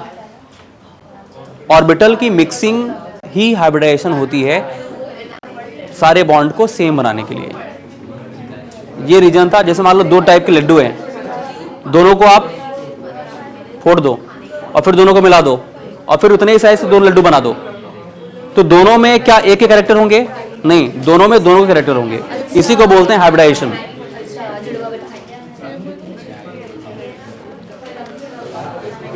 ठीक है, अब डायमंड की बात करते हैं। डायमंड क्या होता है? sp3 hybridised.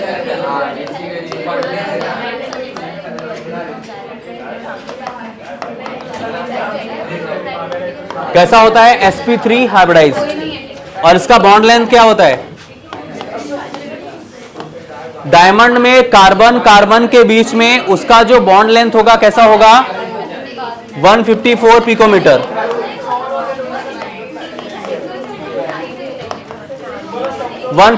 पिकोमीटर।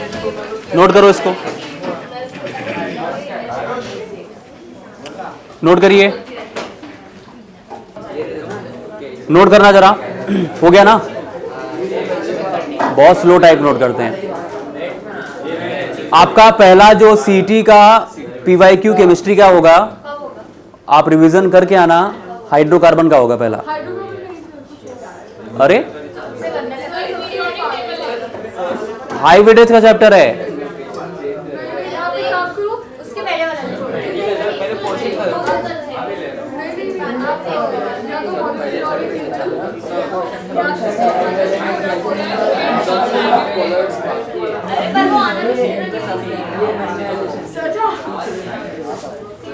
अब सीटी में जो आएगा वही लूंगा ना।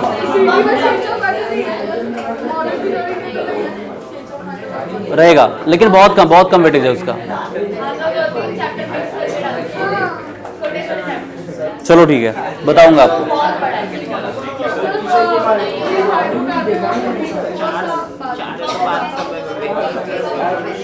बस 1-2 लेक्चर नहीं होगा, क्योंकि बहुत ज्यादा बचा नहीं है अभी। नहीं, आज नहीं हो रहा है।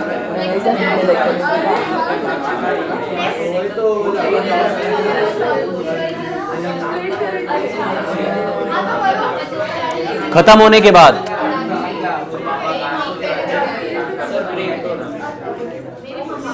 ब्रेक तो ले रहे, सब लोग जा रहे हैं वॉशरूम के लिए। नोट करो diamond, uses of diamond, uses of diamond for cutting glass.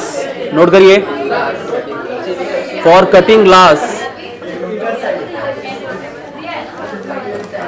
And in drilling tools, drilling tools for cutting glass and drilling tools. Second point है for making dies, for making dies, DIES dies, for drawing thin wire, for drawing thin wire from metal. अच्छा, graphite में अगर हम लोग बात करते हैं तो ग्रेफाइट में क्या होता है? क्या ग्रेफाइट क्या होता है?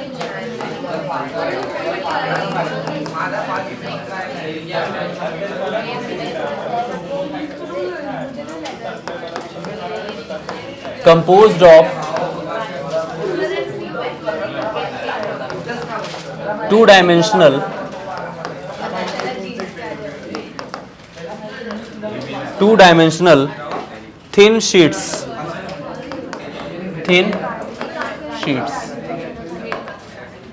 अच्छा, ग्रेफाइट में कार्बन का हाइब्रिडाइजेशन कैसा होता है? sp2। कैसा होता है? sp2 hybridised, sp2 hybridised. उसके बाद इनका बॉन्ड लेंथ कैसा होता है? Bond length 141.5, 141.5 picometer. अच्छा, इसमें फोर्स कैसा लगता है? फोर्स कैसा होता है ग्रेफाइट में? वॉन्डरवॉल फोर्स, एक टाइप का वीक फोर्स होता है वॉन्डरवॉल फोर्स। वॉन्डरवॉल फोर्स कैसा, या इसको हम लोग डिस्पर्जन फोर्स के नाम से भी जानते हैं, ठीक है।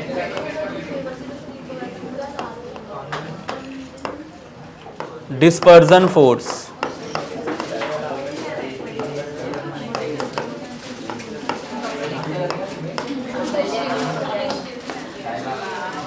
ये एक टाइप का क्या होता है? वीक फोर्स होता है ना,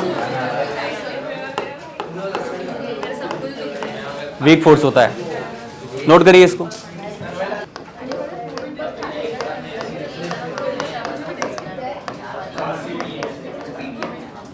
definite number of carbon atom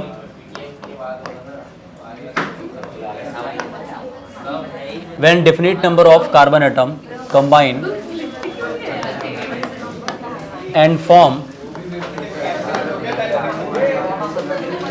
carbon molecule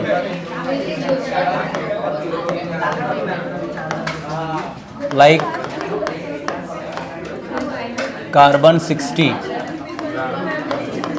carbon 60 को क्या बोलते हैं हम लोग? कोबाल्ट 60, सॉरी यहां पर कार्बन 60 दे रखा ना, हाँ ठीक है, कार्बन 60 है, कार्बन 60।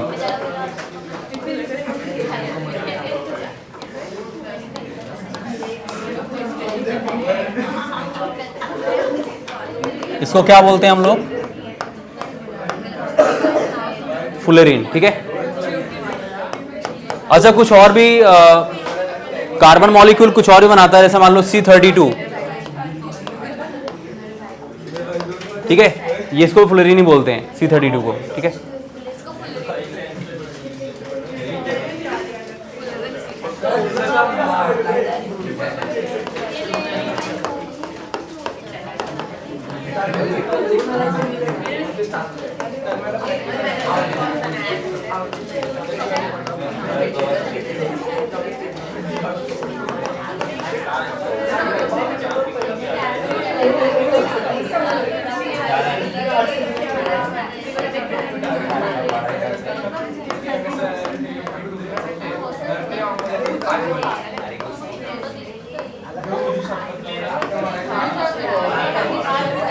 नोट करिए इसको।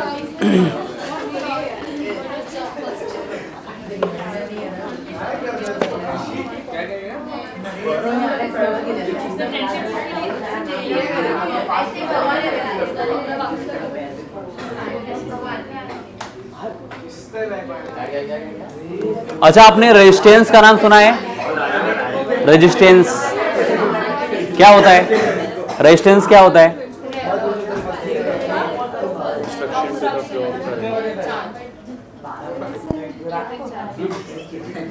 मतलब इलेक्ट्रिसिटी को जो रेजिस्ट करता है ना, R=ρ×L/A, पढ़ा है कि नहीं पढ़ा है क्या? R=ρ×L/A हुआ है ना? नहीं हुआ है? हुआ है ना?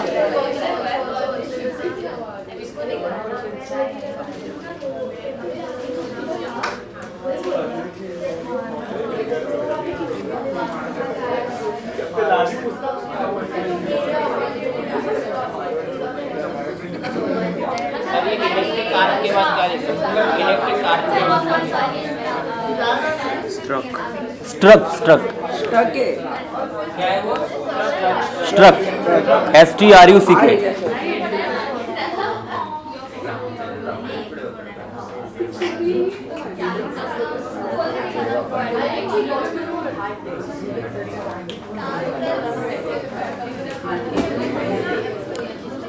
नोट करना जरा, carbon nano tube, carbon nano tube,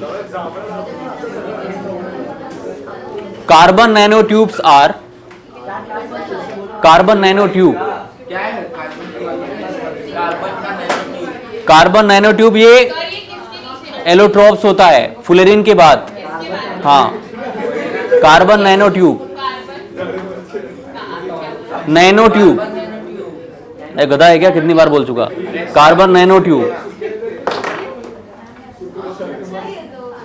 carbon nano tube are cylindrical in shape, cylindrical in shape, cylindrical in shape, consisting of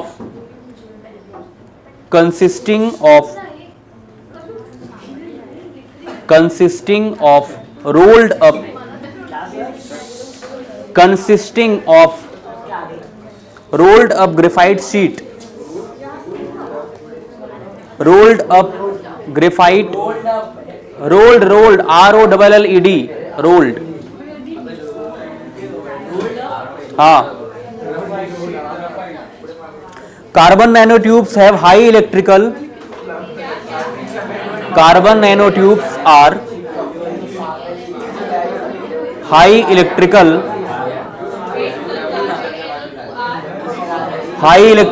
and heat conductivity, high electrical and heat conductivity, हाँ, heat conductivity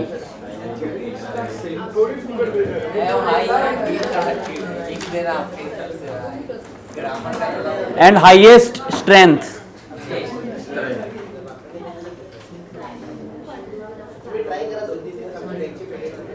एक और note करना, graphene. अच्छा, isolated का मतलब क्या होता है? आइसोलेटेड, हाँ वेरी गुड। सराउंडिंग के साथ हीट एक्सचेंज अगर नहीं हो तो उसको बोलते हैं हम लोग आइसोलेटेड। नोट करो जरा, ग्राफीन, ग्राफीन, ग्राफीन, आइसोलेटेड, ये कहां से है? Isolated, isolated layer of graphite, isolated layer of graphite, graphite is called graphene.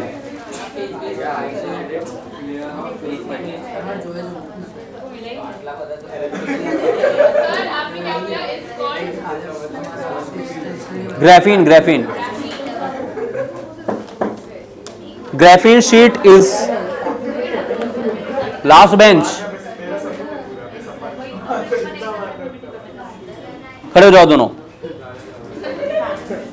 Stand up,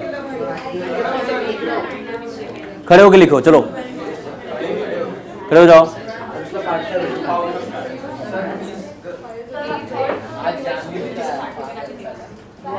graphene sheet is two dimensional solid, two dimensional solid, two dimensional solid.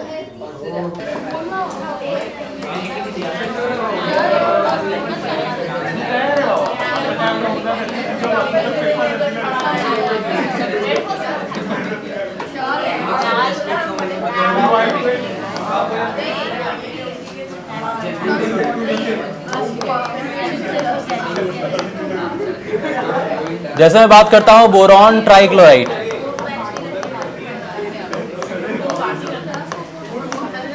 Boron trichloride क्या होता है? यहां पे BCl3, BCl3 ना, हाँ,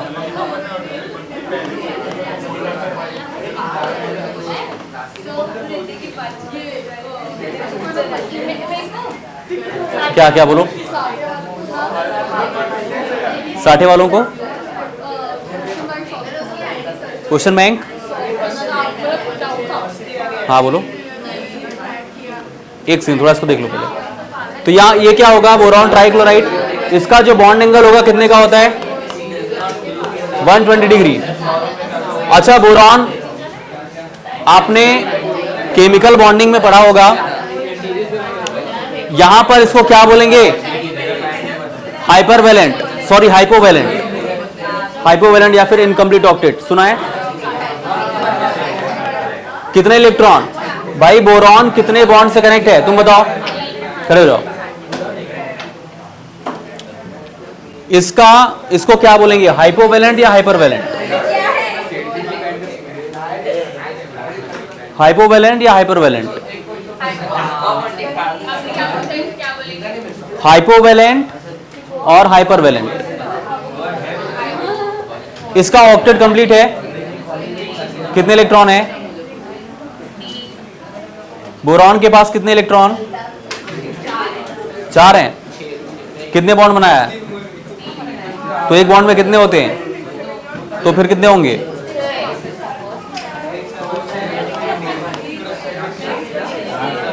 इसको बोलते हैं incomplete octet.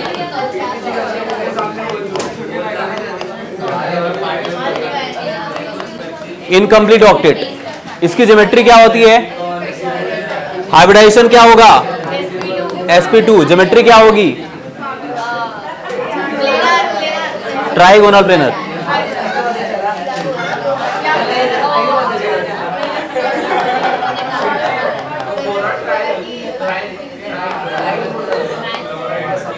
Trigonal planar, note करिए इसको।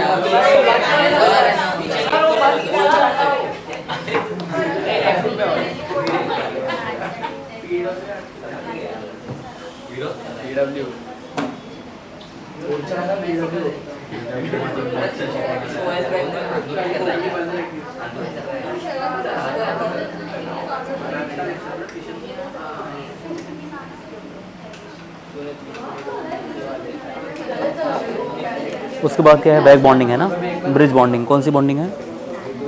अच्छा, aluminium chloride.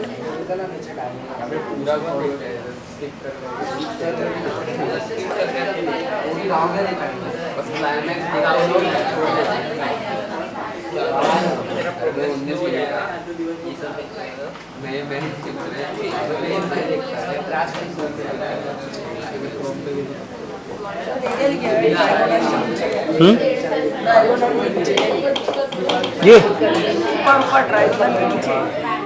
Planar, planar, planar.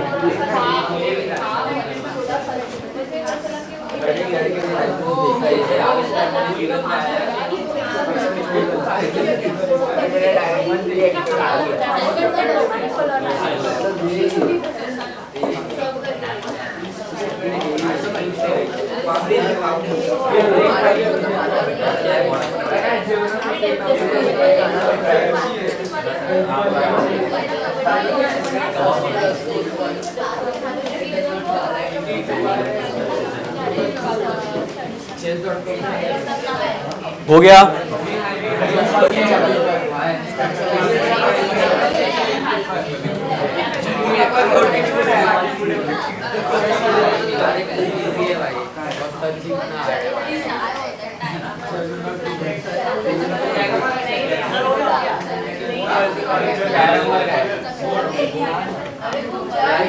अब देखो,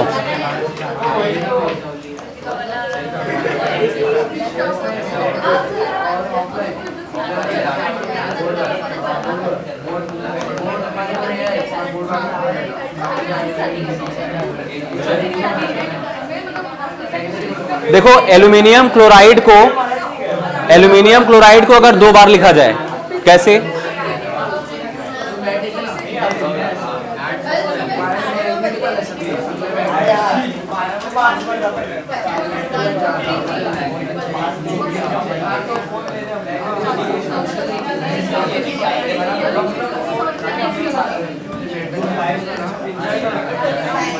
होता क्या है? यहां पर क्लोरीन के पास एक लोन पेयर होता है। बहुत ध्यान से देखो, ये अपना लोन पेयर इसको देता है। किसको? एल्यूमिनियम को। और यहां का लोन पेयर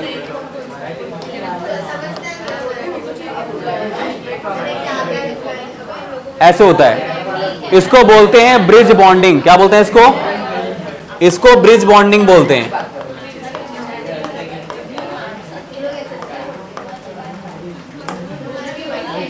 क्लोरीन ने अपना लोन पेयर दिया एल्यूमिनियम को, इसने इस एल्यूमिनियम को दिया। अगर आप देखोगे तो एक ब्रिज टाइप का स्ट्रक्चर हमको दिख रहा है, इसको बोलते हैं ब्रिज बॉन्डिंग। क्या बोलते हैं इसको? अच्छा, इसमें हाइब्रिडाइजेशन कैसा हाइब्रिडाइजेशन है? 1 2 3 sp2 sp2, ये कोऑर्डिनेट बॉन्ड है ना, एरो जो देखो इसको क्या बोलते हैं हम लोग? ये कोवैलेंट है 1 2 3, इसको बोलते हैं कोऑर्डिनेट। कोऑर्डिनेट में क्या होता है? एक एटम दूसरे एटम को इलेक्ट्रॉन देता है बट शेयर दोनों करते हैं। जैसे मान लो इसको 100 रुपए मिले रास्ते में गिरा हुआ, तो इन्होंने इनको दे दिया और बोला कि रख लो, हम लोग शेयर करेंगे अभी बाद में। मतलब दिया नहीं है, शेयर करेंगे बाद में। इसको बोलते हैं कोऑर्डिनेट बॉन्ड। तो यहां पर क्या होगा?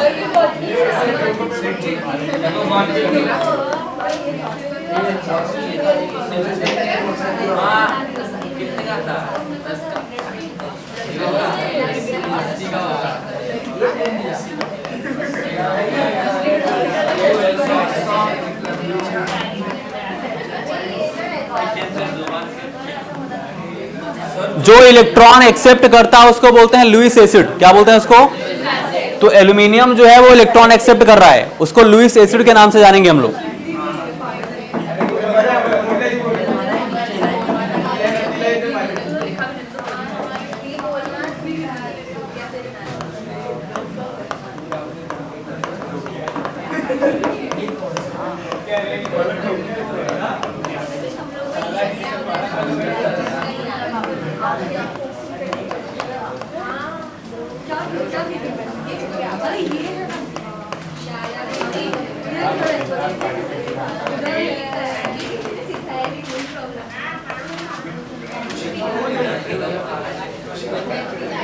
नोट करो।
इसमें कौन कौन इंजीनियरिंग करना चाहता है? सीटी के थ्रू तुम, और कौन? तुम भी? कोई कॉलेज है फेवरेट?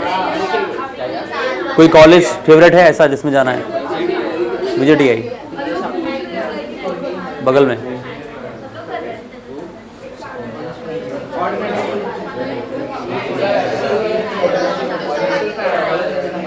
पढ़ने वाले जो होंगे उन्हीं को मिलेगा। सीटी का पेपर हार्ड नहीं आता, आप देख लो उठा के। हम लोग देखेंगे अभी। पेपर हार्ड नहीं होता, बस थोड़ा सा मतलब स्पीड होनी चाहिए। डीजे सांघवी जो गुजराती लोग हैं उनका जो कोटा चलता है उसमें, तो उनका 93 94 पे हो जाता है, और जो गुजराती नहीं है उनका 98 होना चाहिए, कम से कम 98 प्लस होना चाहिए। मेरा एक स्टूडेंट था, क्रिश्चियन था, तो उसका फर्स्ट अटेम्प्ट में 94 परसेंटाइल था। एक स्टूडेंट था मेरा, दोबारा जब दिया उसने तो उसका आया 98.64। 98.64। SPIT में थर्ड काउंसलिंग में बुलाया गया, नहीं हुआ। डीजे सांघवी में बुलाया गया उसको, और डीजे सांघवी में भी उसका मतलब एक वो लड़की थी, उसका 94 परसेंटाइल था, गुजराती थी। तो वहाँ पे गुजराती कोटा चलता है ना कॉलेज में। हाँ, तो मतलब उसका पहले हुआ, इसका बाद में हुआ। कुछ रहता होगा, तो वहाँ पे क्या है कि मतलब उसका पहले हो गया और उसका बाद में हुआ 98.64 होने के बाद भी।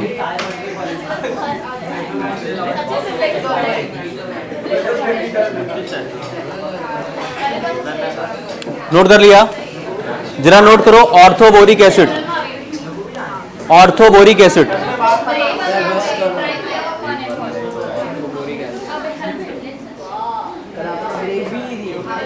ऑर्थोबोरिक एसिड क्या होता है फॉर्मूला इसका?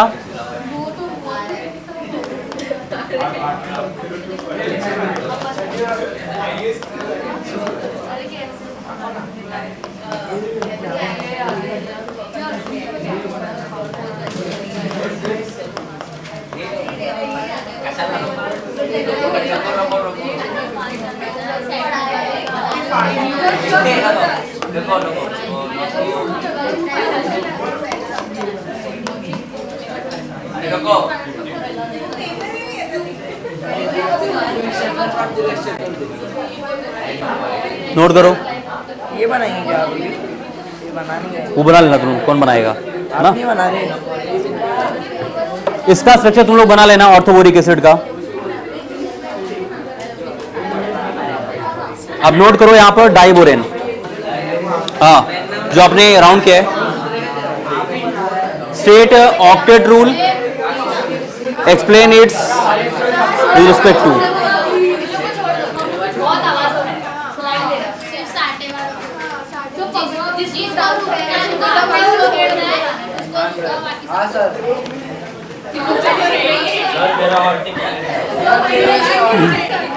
सबने पढ़ा है, सबको बताना पड़ेगा।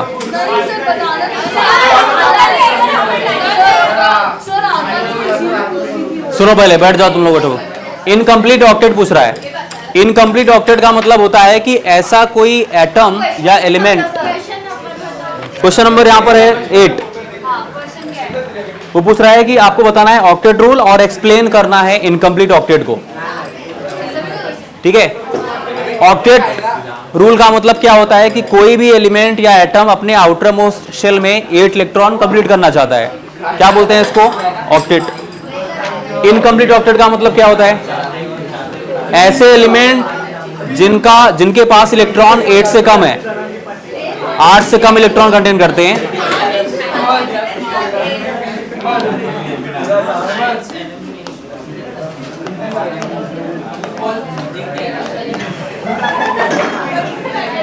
इनकम्प्लीट ऑक्टेट, जैसे मान लो BF3,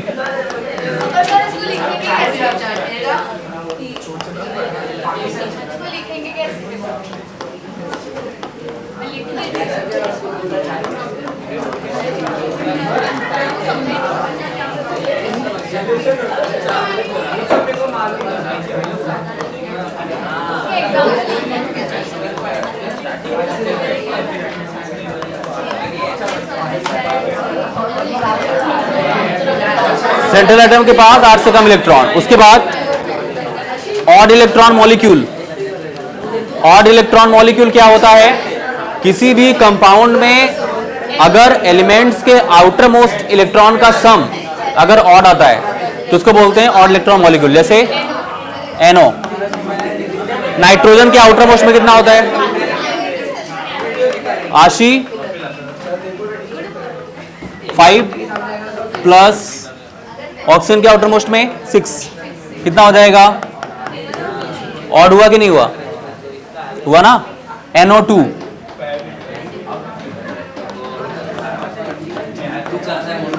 नाइट्रोजन का कितना होता है? 5 प्लस 2 इंटू 6, कितना हो जाएगा? ऑड हुआ ना? उसके बाद और क्या होगा?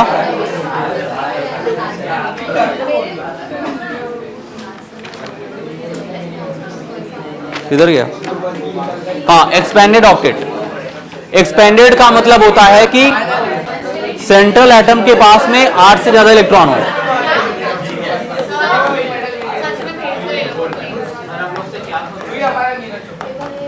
जैसे H2SO4,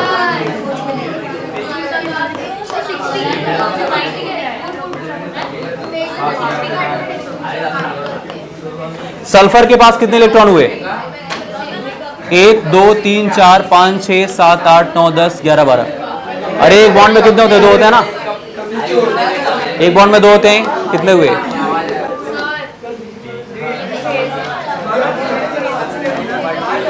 जो साठे वाले नहीं हो जा सकते हैं।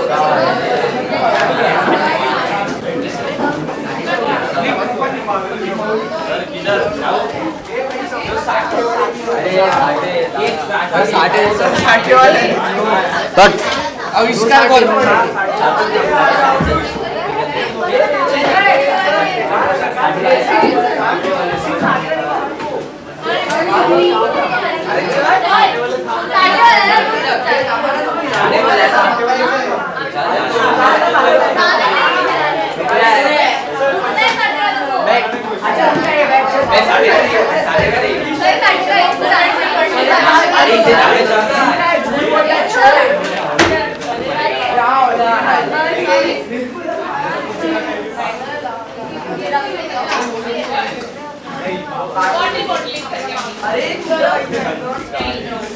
ठीक है, ये एक्सपेंडेड ऑक्टेट होता है।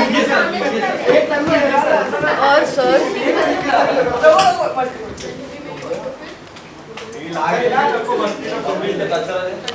फॉर द इक्विलिब्रियम पूछ रहा है।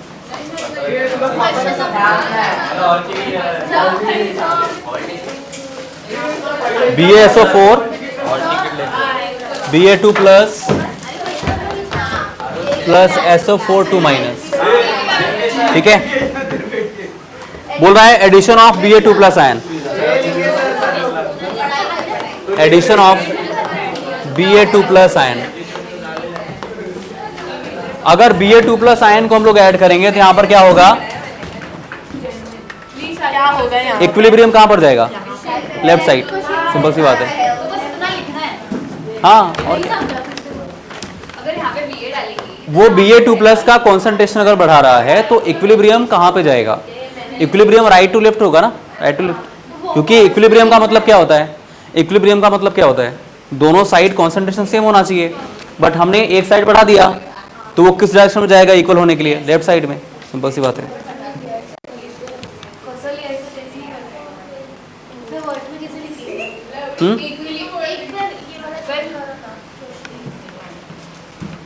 ये राइट ही लिख के आ रहा है, मतलब थोड़ा सा लिखना है। दोनों रखो। अच्छा, सर वो पूरा मेजरमेंट चेक करो, बराबर लिखा है।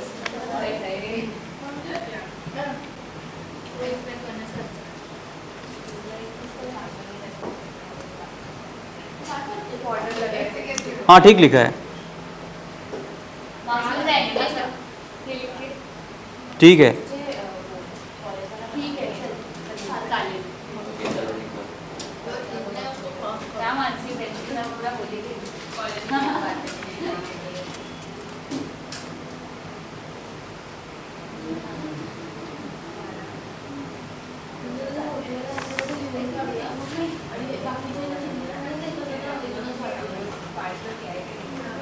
तो साठे कॉलेज वाले इतने ही लोग हैं क्या? हम लोग नहीं है, आधे लोग निकल ले, कौन कौन थे? लड़के लोग।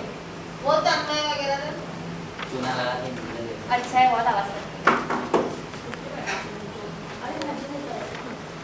चूना खुद को लगा रहे हैं ना, खुद को लगा रहे हैं। एक्चुअली चोरी होता है।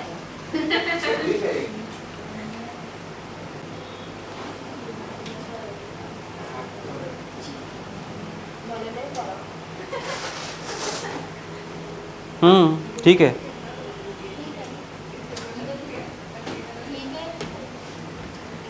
यार ये बॉल में इतनी ढीला हो गया है।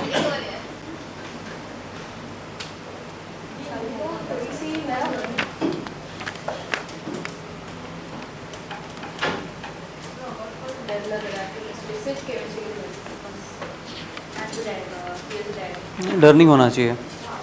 पढ़ना है, बहुत पढ़ना है। आंसर भी कितने सारे हैं? 9-10 आंसर है। फिजिक्स का अच्छा था, फिजिक्स का बहुत ही था, तो कॉन्सेप्ट था। केमिस्ट्री का रटना है। सही है, ठीक है, इतना कर ले रहे हो तो हो जाएगा। और कोई क्वेश्चन था? है कुछ? अरे मिंडा मिंडा वाला कराने दे सब। हाँ करा तुम्हाला जाऊ दे.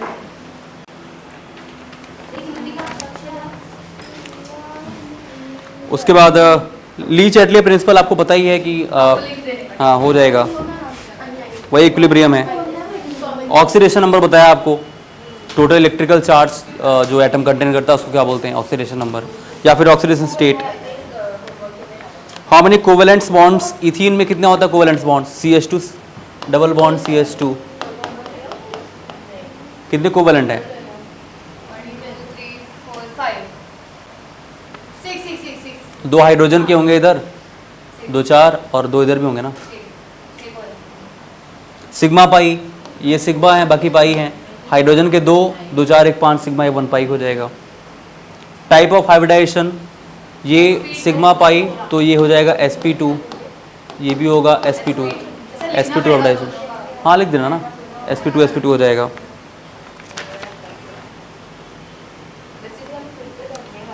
To reagent used for acylation of benzene, उसमें बस एक ही रिएजेंट है. CH3COCl और एक CH3Cl था.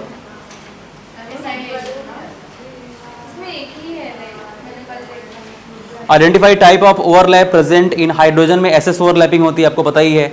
उसके बाद F2 की बात करते हैं, PP overlapping. Friedel-Crafts acceleration reaction. हाँ, तो उसमें बस anhydrous AlCl. CH3COCl भी होता है. पर वो तो उसके साथ रिएक्ट कर रहा है ना, तो वो भी रिएजेंट बोल. ठीक है. दोनों लिखना है. Total number of electron around sulphur SF6 12 electron. भाई 6 बॉन्ड बनाएगा ना. 12 इलेक्ट्रॉन भी लिखना हाँ चलेगा, कोई दिक्कत नहीं है. अरे सल्फर कितने बॉन्ड बना रहा है? 6 बॉन्ड. SF6 है. एक बॉन्ड में 2 इलेक्ट्रॉन. तो एक बॉन्ड में 2 होते हैं, 6 बॉन्ड में कितना हो जाएगा? 12 हो जाएगा.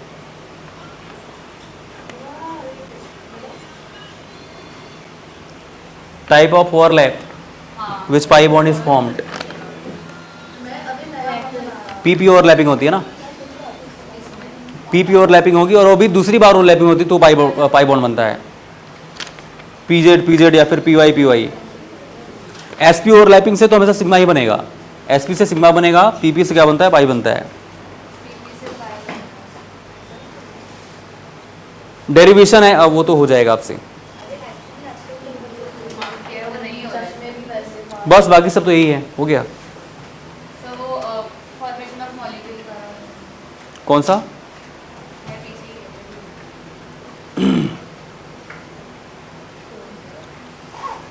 Explain the formation of an acetylene molecule on the basis of hybridization. अरे भाई C2H2 CH triple bond CH, hybridization क्या हो जाएगा? सिग्मा हो जाएगा. 2 सिग्मा है, sp होगा. ये भी sp, ये भी sp. एक्सप्लेन कैसे करें? एक सिग्मा बॉन्ड, एक हाइड्रोजन का सिग्मा बॉन्ड, 2 सिग्मा बॉन्ड है तो sp हाइब्रिडाइजेशन होगा. या फिर अगर आप बात करते हो इसका, हाइड्रोजन का एक, हाइड्रोजन क्या होता है? S होता है और कार्बन का क्या होगा? P होगा. तो sp हाइब्रिडाइजेशन ओवरलैप करेंगे, sp होगा. सिंपल सी बात है. अगर आप बॉन्ड से बताना चाहते हो तो भी बोलो कि 2 सिग्मा बॉन्ड है, सिग्मा प्लस लोन पेयर का सम 2 होता है तो sp होता है. या फिर आप ऐसे बोल सकते हो कि हाइड्रोजन का 1s ऑर्बिटल कार्बन के p ऑर्बिटल के साथ ओवरलैप कर रहा है तो sp ओवरलैपिंग. सिंपल सी बात है.